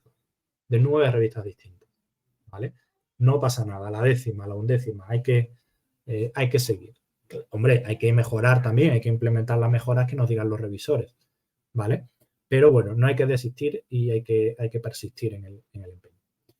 Pero, claro, debemos leer cuidadosamente las instrucciones de autor y ceñirnos a la normativa de las revistas, ¿vale? Y, bueno, asegurarnos, pues, que, ya os digo, que estamos eligiendo las revistas adecuadas. Después de esta revisión editorial, pues vamos al proceso de revisión por pares. Esto es que dos o más expertos en el mismo área de trabajo del artículo, pues van a valorar, van a escrutar detenidamente y cuidadosamente nuestro trabajo, ¿vale? La idea no es fastidiarnos. La idea es que mejoren el trabajo, ¿vale? Que los revisores nos ayuden a mejorar ese trabajo. Esa es la idea, digamos, pura, ¿no? La idea pura, primigenia, sería esta. Oiga, los revisores ejercen un papel de guardianes de la ciencia, de control de calidad, y lo que quieren no es rechazar el artículo, sino mejorarlo, ¿vale? Si es posible, proponer una serie de mejoras para que realmente ese trabajo pues, vaya con mayor calidad. Claro, esto es la idea, pero muchas veces sabemos que no es así, que hay revisores que no tienen el conocimiento suficiente, que no son educados, que no son respetuosos, ¿de acuerdo? En fin, lo mismo que nos puede pasar en cualquier ámbito de la vida. No todas las personas pues tienen los mismos estándares ni se manejan por la vida de la misma manera. Bueno, pues aquí pasa lo mismo, ¿de acuerdo? Bueno, aquí tenéis una serie de cuestiones teóricas que no me voy a detener en ello, ¿vale? Aquí sí tenéis, voy a pasar de esto, ahora lo vemos, ¿vale? Esto me interesa primero. Cuando nosotros pasamos este procedimiento de revisión por pares, podemos tener 4 posibles resultados. ¿De acuerdo? 4 posibles resultados. Uno, que nos acepten el trabajo tal y como lo hemos enviado. Esto sería magnífico, ¿no? Esto es lo mejor. Yo mando el trabajo y los revisores me dicen, oiga, este trabajo perfecto, no hay que cambiar nada. O hay que trabajar cosas muy mínimas. Perfecto, ¿vale? Lo ideal. Esto, como aparece aquí en el cuadrito verde, es improbable que esto ocurra muchas veces a lo largo de la carrera. De hecho, esto va a ser ninguna o una vez a lo largo de vuestra carrera. En el caso opuesto, en el lado opuesto, tenemos el rechazo directo por parte del editor después de la revisión por pares. El rechazo significa rechazo directo, ¿eh? No nos deja ni mandar ni corregir nada. Rechazo directo es cuando el trabajo tiene errores graves. Tiene errores conceptuales, de diseño, metodológico, realmente importantes y los revisores dicen, oiga, es que este trabajo no hay ninguna originalidad nueva, no hay ninguna originalidad, no se aporta nada al conocimiento. Entonces, evidentemente, los revisores dicen, oiga, esto no se puede publicar, este trabajo no sirve. Bueno, perfecto. Y las dos opciones más habituales, ¿de acuerdo? Las dos opciones más habituales son o que nos pidan cambios menores, revisiones menores. Esto sería muy buena noticia. Esto prácticamente es como el cuadrito verde, ¿vale? Cambios menores. No significa que lo hagamos en 10 minutos. Cambios menores no significa que cambiemos una coma, ¿vale? O algo así. No, eso sería ya parte del proceso de edición y de publicación del trabajo. Aquí estamos hablando cambios menores, pues alguna nueva referencia bibliográfica, que incluyamos algún elemento nuevo en la discusión de los resultados, que incluyamos a lo mejor una tabla con una serie de resultados adicionales. Son cambios que requieren un poco de trabajo, pero que son fáciles de hacer, ¿vale? No tienen mayor complejidad. A lo mejor tardamos 2 o 3 días en hacerlo, porque a lo mejor son muchos pequeños cambios, pero son asumibles, ¿de acuerdo? Son asumibles por el grupo de autores. Y el problema, la disyuntiva, viene sobre todo aquí, cuando estamos en esta zona naranja. Aquí yo no diría aceptado con cambios mayores. Aquí diría está rechazado salvo que haga cambios importantes en el trabajo, en cuyo caso lo volveremos a evaluar y veremos lo que decidimos, ¿vale? Esta es la decisión más difícil, porque aquí estos son cambios que implican un trabajo mayor, nuevos análisis de datos, cambiar a lo mejor, introducir nuevos parámetros, nuevas variables, introducir elementos en la discusión, etc. ¿De acuerdo? Aquí estamos hablando ya de una serie de cambios que son importantes. Vale, ahora vamos a ver, para llegar a esta conclusión, ¿de acuerdo? Para llegar a esta conclusión, ¿en qué se basan los revisores? ¿Qué son las cuestiones? ¿Cuáles son las cuestiones que revisan? Bueno, pues aquí lo tenemos, ¿vale? Aquí lo tenemos. Son cuestiones enfocadas en la estructura del trabajo, en el estilo también, en la originalidad, en la novedad del tema, ¿de acuerdo? En lo preciso del mensaje, en lo concreto del tema. Sabéis que al final en investigación se investiga sobre temas muy, muy chiquititos, ¿no? Muy chiquititos. Entonces, a la medida que sea un tema muy específico, seguramente ese trabajo tendrá más posibilidades de ser aceptado. O sea, si hacemos un análisis más general de un tema, seguramente tiene menos interés, ¿vale? Va a perder profundidad, va a perder especialización. Sabéis que las revistas científicas, la mayoría, son altamente especializadas.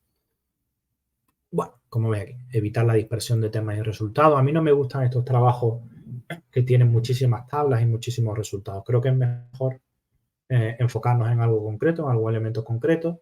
No me gustan los trabajos excesivamente largos, ¿vale? Ni con marcos teóricos muy, muy complejos ni muy largos. Me gustan trabajos más bien cortos, sintéticos, que vayan al grano, que sean precisos.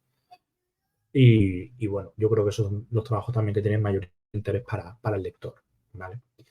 Bueno, estas son algunas de las cuestiones que revisan los referees, sobre todo en cuanto a concepto general y marco teórico. Métodos, ¿vale? Que la metodología, esto es muy importante, ¿vale? Que la metodología sea sólida, que esté bien desarrollado y que se pueda reproducir. Yo, por ejemplo, evalúo trabajos en bibliometría, ¿no? Que es mi área, y muchas veces, pues, es el principal motivo de rechazo de un trabajo. O sea, que la metodología no esté bien diseñada, que sea débil, que haya errores en las búsquedas, que haya asunciones que no son realmente correctas, etc. Estas son cuestiones que hay que ver.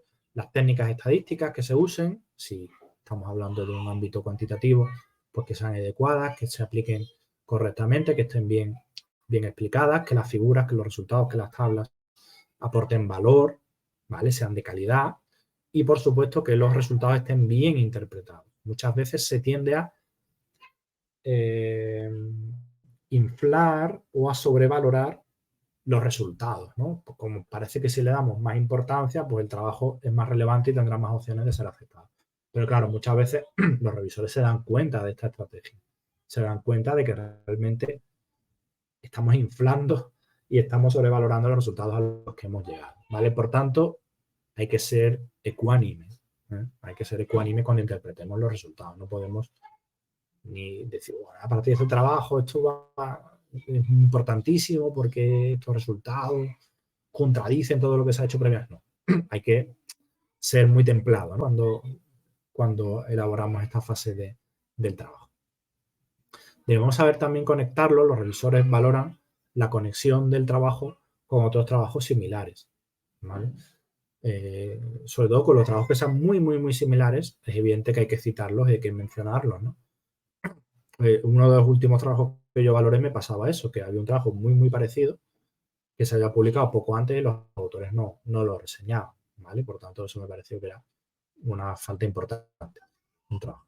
Y también debemos tener la capacidad para conectar ese trabajo pequeñito, esa parcela pequeñita que nosotros hemos estudiado, saber qué implicaciones, ¿no? O qué conexiones puede tener con el conjunto de la disciplina, ¿no? O con un área más grande. Es decir, tenemos que intentar conectar lo concreto que nosotros hemos hecho con algo más general, sin caer en vaguedades, ¿vale? Pero debemos intentar conectarlo de alguna manera pues para que tenga relevancia para el ámbito de estudio. Reconozco que esto así dicho suena un poco ambiguo, ¿vale? Pero yo creo que cuando estáis haciendo un trabajo, todos estos factores tenéis que verlo y tenéis que resonar. De hecho, muchas veces las instrucciones autores es lo que indican. Te dicen, oiga, la sección de discusión indique la conexión o las implicaciones que tiene este trabajo para la disciplina, para el ámbito de la comunicación, para la documentación, para el ámbito en el que estemos.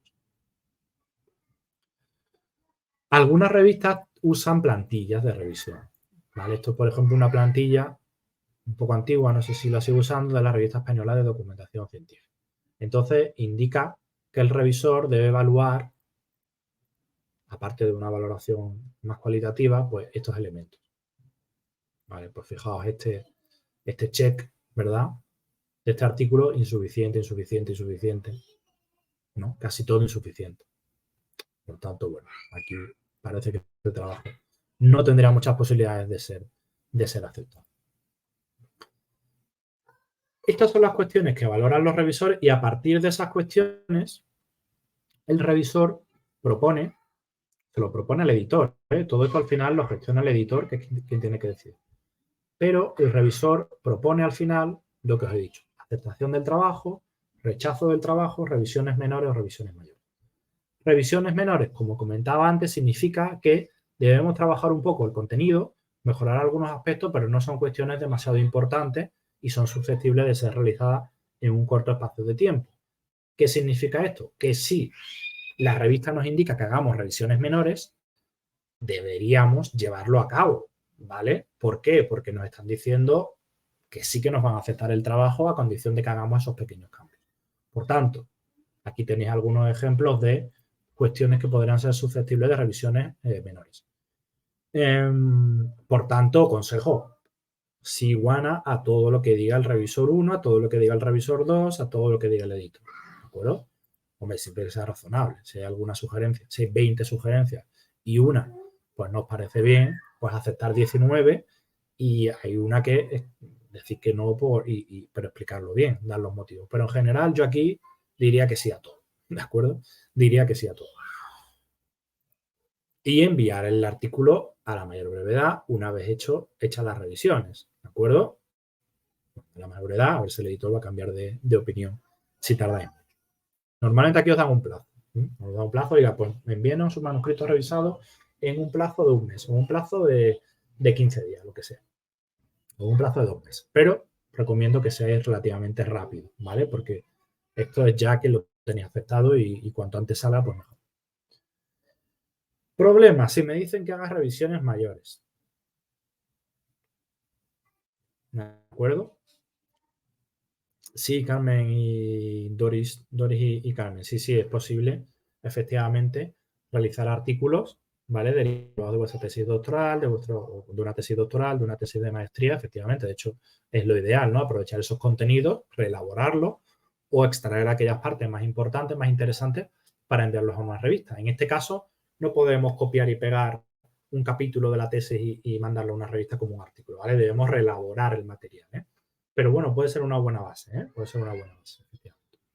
Bueno, revisiones mayores. ¿Qué significa esto? Significa que el editor nos va a decir que hagamos que el artículo en principio está parado, ¿vale? No vamos a decir ni que está rechazado ni aceptado, que está en stand-by, está en un limbo, en el limbo de los artículos. Y nos van a decir que hagamos una serie de cambios sustanciales. Cambios sustanciales. Algunos cambios que pueden solicitarse por parte de los revisores son los que tenéis aquí. Se detectan fallos en el diseño, en la metodología o la ejecución y nos piden que modifiquemos. Existen trabajos similares que no han sido tenidos en cuenta y deberíamos tenerlo en cuenta para comparar resultados, para aplicar metodologías, etc. Los apartados no están bien trabajados, ¿vale? No han sido contextualizados correctamente, falta un poco de discusión teórica, falta un poco de profundidad en la argumentación. No existe coherencia entre los apartados, es decir, nosotros hacemos un marco teórico sobre un tema, pero luego los resultados realmente no están bien conectados con ese marco teórico, ¿vale? Debemos saber ser capaces de engarzar esos contenidos de manera más coherente y más fluida para que el artículo tenga sentido. Problemas éticos con la publicación, Bueno, si hay problemas éticos graves, directamente sería un rechazo, ¿vale? Pero bueno, puede haber algún problema que se pueda solventar. Revisiones que implican nueva recopilación de datos. Nos dice, oiga, usted ha hecho un análisis con esta muestra, pero la muestra es pequeña, debe ampliar la muestra. Eso implica toma de datos, ya estamos hablando de otras fechas de toma de datos, eso puede afectar a los resultados, quizás no tenemos acceso a los datos originales, debemos plantearnos si podemos hacerlo. En general, se solicitan cambios que suponen bastante esfuerzo y que obligarían a rehacer una parte importante del documento. Por tanto, debemos valorar si merece la pena realizarlos, ya que no tenemos certeza de que incluso si hacemos estos cambios, la revista nos acepte el manuscrito, no tenemos certeza, ese es el problema. Porque si a mí la revista me dice, oiga, usted haga estos cambios y yo le acepto el trabajo seguro. Bueno, pues a lo mejor, aunque tarde 2 meses, pero los hago, ¿vale? Los hago. Pero es que no voy a tener esa seguridad. No voy a tener esa seguridad. Entonces, debemos valorar si acometemos ese trabajo, si podemos hacerlo, si es factible, porque hay veces que los referees nos piden cosas que no podemos hacer. Si se puede hacer, lo hacemos. Y si no, pues debemos valorar si mandamos, que será la opción evidente, la opción B, enviar el artículo a otra revista. ¿Vale? A mí también me han pedido hace poco, igual, en otra revista me han dicho, oiga, necesitamos cambios mayores que haga tal y tal y cual. Le he dicho, no lo vamos a hacer. Lo siento. Y lo hemos mandado a otra revista. Si a lo mejor la nueva revista también me pide que haga cambios mayores, pues ya valoraremos si se pueden hacer o si no se pueden hacer. ¿Vale? Sí es importante que tanto si son cambios menores como mayores, respondamos de manera detallada y pormenorizada a los revisores. Todas las cuestiones que nos planteen, punto por punto. Francisco, un plazo razonable para esperar la respuesta de una revista. Pues cada revista y cada área también tiene sus tiempos, ¿vale? Un plazo razonable serían, ya muchas revistas te ponen el plazo medio, ¿vale? Pero un plazo razonable serían hasta 3 meses. Hasta 3 meses es razonable, ¿vale? Yo no escribiría al editor si llevamos 2 meses y no tengo información, yo no escribiría al editor todavía. Es muy probable. Si ya han pasado 3 meses, podéis entrar en estos sistemas de gestión editorial, normalmente os dicen en qué fase está vuestro trabajo. Si está en fase de asignación de evaluadores, si está en fase de revisión, si ya hay respuestas de alguno de los revisores, ¿vale? Podéis entrar y ver si ha habido movimiento. Si veis que han pasado 3 meses desde que habéis enviado el artículo y el artículo sigue en fase de que no tiene editores, no tiene revisores, pues sí que a lo mejor podéis dar, ¿no? Podéis decir, oiga, ¿ocurre algo? ¿Hay algún problema? Pero menos de 3 meses yo no. Mínimo, pero ya os digo, a lo mejor en algunas áreas estamos hablando de 4 o 5 meses. Debéis ver, ¿vale? Que es lo habitual. Pero en menos de 3 meses yo no insistiría. En esta respuesta a los revisores debéis ser muy templados. Bueno, yo soy bastante templado, ¿vale? Pero en este tipo de cuestiones muchas veces se saca lo peor de uno, ¿vale? Porque a veces, como he dicho antes, el revisor pues no tiene el tacto suficiente, no tiene la elegancia o no tiene la educación y hay cuestiones que pueden sentarnos muy mal, ¿vale? Pueden sentarnos muy mal. Os recomiendo, por tanto, temple, calma, paciencia, tranquilidad, ser educado, ser diplomáticos y ser impersonales, ¿vale? Evidentemente, si hay faltas de educación ya graves, ¿vale? O cuestiones ofensivas, como ha comentado Doris, aquí ya podemos recurrir al editor y decirle, oiga, este revisor realiza una serie de comentarios que son ofensivos, que no son científicos, que son ad hominem, y creo que no son éticos y por tanto solicito por favor que se envíe el trabajo a otro revisor. Pero estos serían casos excepcionales, ¿vale? Una cosa es que un editor haga un revisor haga un comentario un poquito fuera de tono y otra cosa es que sean muchos comentarios ofensivos. En ese caso sí. Pero bueno, si hay algún comentario un poquito más ofensivo, un poquito más subido de tono, un poquito menos educado, bueno, pues eso debemos tolerar, ¿vale? Debemos también tener un poco de amplitud de mira, al fin y al cabo somos nosotros los que queremos publicar. Por tanto, No podemos permitir, obviamente, que nos humillen, ni que nos pisoteen, ni que nos ofendan, pero tampoco debemos tener la piel demasiado fina como para ofendernos, ¿vale?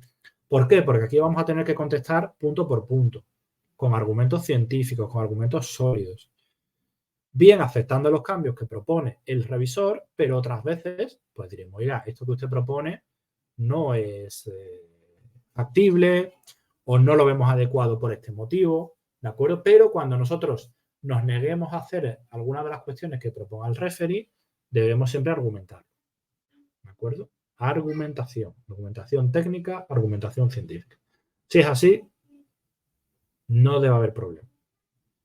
Eso sí, en la medida de lo posible, intentemos aceptar casi todos los cambios que proponga el revisor, si son razonables, ¿vale? Aquí tenemos que usar muchísimo el sentido común, el equilibrio, conjugar nuestros intereses, el trabajo extra que supone, pero también, bueno, el revisor, ya os digo, es una persona que en teoría quiere que el trabajo mejore, no nos quiere destrozar, pero sí que quiere que esa revista publique un trabajo de calidad. Por tanto, ya os digo, debemos un poco compatibilizar todos estos puntos, ¿no? que estamos comentando y por tanto hay que hacerlo con calma, con tranquilidad, con paciencia. No puedo decir, tengo 2 horas para responder a los comentarios del revisor. Venga, pum, pum, pum. No, poco a poco. Habrá respuestas que requieran más tiempo, ¿vale? Otras que sean simplemente de acuerdo, estoy de acuerdo con su sugerencia, lo hemos incorporado al texto. Esa modificación al texto, ¿vale? Debemos tener esa trazabilidad también, saber exactamente qué cambios hemos realizado entre la versión original que se envió a la revista y la nueva versión que vamos a enviar. ¿De acuerdo? Debemos tener un poco esa trazabilidad. Vale, yo creo que aquí hemos tocado todos los puntos que se comentan. Siempre es recomendable, pues, empezar agradeciendo al revisor su labor. Normalmente un revisor lo hace de manera gratuita, ¿de acuerdo? No cobra por ello. Lo hace como porque es una tarea que hay que hacer en ciencia, ¿no? Un académico, pues, entiende que una de sus tareas es revisar artículos para alguna revista. Y aquí hay que ser razonable también. Lo digo también vosotros si os tocan el papel de revisor. No aceptéis revisar para todas las revistas que os requieran revisar, porque al final estáis trabajando gratis, ¿vale? Para esa revista. Revisad para revistas a las que tengáis en estima, que consideréis buenas en vuestro campo de conocimiento, ¿vale? Donde queráis publicar o hayáis publicado. No reviséis artículos para revistas desconocidas, de las que no tenéis referencia, por supuesto para revistas que estén fuera de vuestro ámbito de competencia, ¿vale? De vuestro ámbito de conocimiento de las cuestiones que vosotros controléis, ¿vale? No aceptéis nunca hacer revisiones sobre temas que no manejéis, ¿vale? Porque eso también sería una falta ética. Y equilibrar, ¿vale? Yo, por ejemplo, me marco al año, bueno, pues yo acepto hacer 2 revisiones al año o 3, no más, porque es algo que hago gratis en mi tiempo, digamos, libre, quitándole tiempo a mi familia o quitando tiempo del fin de semana o tiempo de trabajo. Por tanto, debo ser equilibrado. No quiero revisar un artículo cada semana.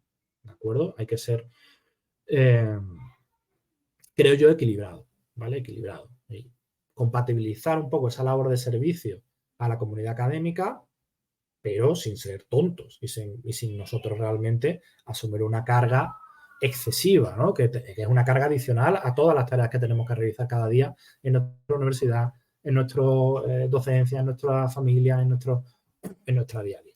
Por tanto, importante, ¿vale? Importante el equilibrio. La persona que va a revisar nuestro trabajo va a estar en una situación parecida, ¿vale? No tiene ningún ánimo de destrozarnos ni de ser maleducado, simplemente, pues, a lo mejor la ha pillado un mal momento y ha hecho un comentario un poquito más molesto. Debemos también tenerlo en consideración y nosotros, en todo caso, como estamos en la posición de querer publicar, debemos siempre ser diplomáticos, agradables y razonables. Aquí tenéis un ejemplo en la página siguiente, ¿vale? Un ejemplo de una respuesta a los revisores. En este caso, digamos que hay 2 partes. Una primera parte donde se expone cuáles son los principales cambios que se han introducido en el artículo después de la revisión que se ha propuesto por parte de los revisores, y una segunda parte donde ya se responde detalladamente cada cuestión indicada por el revisor.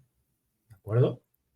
Por tanto, como veis, de manera detallada, comentario del revisor, respuesta de los autores, comentario del revisor, respuesta de los autores, ¿de acuerdo? Y seguimos esta dinámica, ¿de acuerdo? Podéis tener una plantilla, pero bueno, esto es muy sencillo, ¿vale? Yo creo que no hace falta plantilla, simplemente tener una estructura, tener un orden y responder de manera pormenorizada sin dejarnos ningún comentario, ¿de acuerdo? Recomendaciones finales. Esto lo he comentado antes, nunca dejéis un artículo en el cajón, ¿vale? Un artículo olvidado. A nadie le gusta que le rechacen, a nadie le gusta que le rechacen un artículo, un proyecto, una propuesta, lo que sea, pero debemos tener en cuenta que es de lo más común en el mundo académico, ¿vale? Los académicos debemos estar acostumbrados a los rechazos. Normalmente cuando uno es un autor nuevo, novel, y rechaza un artículo se lo toma muy a pecho, de manera muy personal, ¿vale? No hagáis eso, ¿vale? No es nada contra vosotros, simplemente es business as usual, como se suele decir, es lo habitual en este mundo, ¿vale? Yo siempre digo que al que le rechaza mucho, también suele publicar mucho, ¿eh? Esa persona que os he dicho antes que le han rechazado el mismo trabajo en 9 revistas distintas, tiene también 3 o 4 artículos ya publicados entre 2022 y 2023 en revistas de calidad, ¿vale? Por tanto, ya os digo, esto es habitual. No hay ningún problema y no hay que tomárselo de manera personal. Simplemente hay que tomar en consideración las propuestas de los revisores y mandarlo a otra revista. Quizá no hemos acertado con la revista, hemos apuntado a una revista de una calidad muy alta y nuestro paper, nuestro trabajo a lo mejor tiene una calidad un poquito menor. Bueno, debemos un poco equilibrar eso, pero no hay que tomarlo de manera personal y siempre hay que retomar ese trabajo. Oye, si nos lo rechazan de muchas revistas, pues a lo mejor a un congreso, a un capítulo de libro, bueno, pero hay que intentar que ese trabajo salga a la luz, ¿vale? Porque es un trabajo que hemos hecho. Creado un ciclo virtuoso de publicación, es decir, intentar tener trabajos en diferentes estados, en elaboración, en evaluación por parte de revistas, a la espera de publicación, ¿vale? No podemos esperar a tener un trabajo, que nos lo revisen, 3 meses esperando, que luego nos lo rechacen, hay que intentar siempre trabajar en varios frentes al mismo tiempo, ¿vale? En paralelo, para así tener siempre. Luego hay rachas, a lo mejor un año vamos a tener 3 artículos publicados, otro año ninguno porque se ha atascado algo. Bueno, pero siempre si estamos en la rueda, en este círculo virtuoso de la publicación, pues tarde o temprano será positivo. Priorizar calidad sobre cantidad, ¿vale? No tanto publicar mucho, publicar lo que sea, publicar en revistas de amigos, de amiguetes, de poca calidad, sino intentar apuntar a revistas de cierta calidad. Ya os digo, siempre siendo consciente de la calidad de nuestro trabajo, pero intentar ir a revistas que sean de referencia. Evidentemente, no todos los trabajos van a tener el mismo nivel, la misma calidad. Debemos ser conscientes de ellos para mandarlo a una revista adecuada a la calidad y a la envergadura de cada trabajo. Obviamente, cuando elijamos una revista o cuando pensemos en una revista para enviar, debemos tener en mente los requerimientos de nuestra institución y de las agencias de calidad. ¿De acuerdo? Evidentemente, debemos ir acompasados. Es lógico, ¿no? Porque si no, si publicáis mucho, pero revistas que no cuentan en vuestras agencias de calidad y en vuestras evaluaciones, eso no os va a servir de nada a efectos de promoción profesional, ¿vale? Por tanto, evidentemente, debemos tenerlo en cuenta.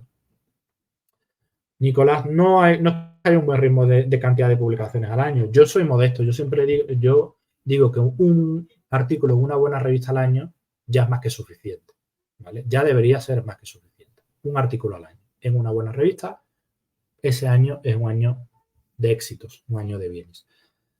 Si en lugar de uno son 2, pues magnífico, ¿vale? Pero no empezad por uno. Y si un año publicáis uno, pues al año siguiente, si podéis, pues publicar 2, pero que sean de calidad, ¿vale? Lo que digo aquí, priorizar calidad sobre cantidad. Aplicar, por supuesto, buenas prácticas de ética e integridad científica. Siempre ser rigurosos en el trabajo, cumplir con toda la normativa, ¿vale? Mucho cuidado con estas cuestiones, no hay que volverse locos por publicar, simplemente hay que publicar buenos trabajos y que ayuden a nuestra comunidad académica. Y finalmente, los tiempos, ¿vale? Vivimos en una sociedad muy acelerada y cada vez somos más impacientes. Y las revistas científicas cada vez son más rápidas, ¿eh? Cada vez son más rápidas. Pero, evidentemente, estos ciclos entre que se hace un trabajo, se envía a una revista, lo revisa el editor, busca referees, el revisor lo evalúa, lo envía a la revista nos lo envía a nosotros. Son ciclos largos. 2 meses, 3 meses, 4. Por tanto, hay que tener paciencia por una parte y por otro lado hay que ser perseverante, ¿vale? Porque, sobre todo si somos autores jóvenes, con poca experiencia, lo normal es que al principio pues tengamos muchos rechazos, ¿vale? Tengamos rechazos, necesitamos modificar los trabajos, etc. Bueno, con paciencia, ¿vale? Y con perseverancia, pues al final yo creo que podemos ir poco a poco consiguiendo los objetivos. Wilfredo, sobre el tema de las revistas gratuitas o de pago, eso al final hay buenas revistas gratuitas y buenas revistas de pago, ¿vale? Ahí lo mejor ver los requerimientos institucionales, ver lo que se demanda, ver si tenéis financiación, evidentemente, financiamiento para publicar en revistas que sean de pago y valorarlo, ¿vale? Pero en principio, per se, no hay nada mejor que otra cosa. A veces un año, ¿no? Sí, efectivamente, ¿de acuerdo? A veces se tarda, yo he hablado de meses, pero a veces estamos hablando de años, ¿sabes? Según la disciplina en la que estéis, podemos estar hablando de años. Por eso siempre es conveniente tener varios trabajos en marcha, en funcionamiento, ¿vale? Porque un trabajo puede tardar 6 meses, otro 3, y también al final se ve que hay revistas que son siempre muy lentas sistemáticamente y que retrasan los trabajos, pues no consideres esa revista. Y das revistas que sean más rápidas, ¿vale? Porque a todos nos apremia muchas veces pues publicar. Pues ya os digo, al final son ciclos que en general son largos, ¿vale? Por tanto, debemos tener paciencia, trabajar en varias cuestiones al mismo tiempo y, bueno, ir poco a poco. Bueno, aquí os proponía una práctica, ¿vale? Pero realmente estamos ya que quedan 5 minutos para el final de la sesión. Por tanto, bueno, si os da tiempo, pues lo podéis hacer, ¿de acuerdo? Y si no, bueno, pues no sé si hay alguna otra cuestión en estos minutos finales en el chat o lo que se me haya olvidado. Si podéis, por favor, me lo ponéis por aquí y lo respondo. Efectivamente, Doris Springer pone el tiempo medio de revisión, ¿vale? Hasta la primera decisión. Suelen ser 60. Yo alguna que he visto suelen ser en torno a 60 días. Por eso 2 meses de media, algunos trabajos más, otros menos. ¿De acuerdo? Pero bueno. Bueno, nada, simplemente espero que sea de utilidad esta presentación. Ahí la tenéis para descarga. Mañana tendréis más cuestiones sobre publicación científica con José María Ariso, sobre evaluación de trabajos académicos. No sé si a lo mejor algún elemento él lo volverá a incidir en ello. José María es del área de filosofía, o sea que a lo mejor da también una perspectiva más cercana a las humanidades. Yo he intentado que sea pues, un enfoque integral, ¿no? Que pueda servir a personas de todos los ámbitos de conocimiento. Nada más por mi parte. Muchísimas gracias por vuestra atención. Mucho ánimo con esta parte de los trabajos científicos. Ya os digo, yo os he puesto también ejemplos de mi propia experiencia porque es muy normal sufrir rechazos editoriales, rechazos por parte de los revisores. Es habitual, hay que seguir intentando. Como digo, si os rechazan es porque estáis enviando mucho y eso también significará que os publicarán y os aceptarán trabajos en revistas de vuestro ámbito. Como digo, muchísimas gracias a todos por vuestra atención, un fuerte abrazo y espero que nos veamos en nuevas sesiones sobre temas de investigación. Hasta la próxima. Chao.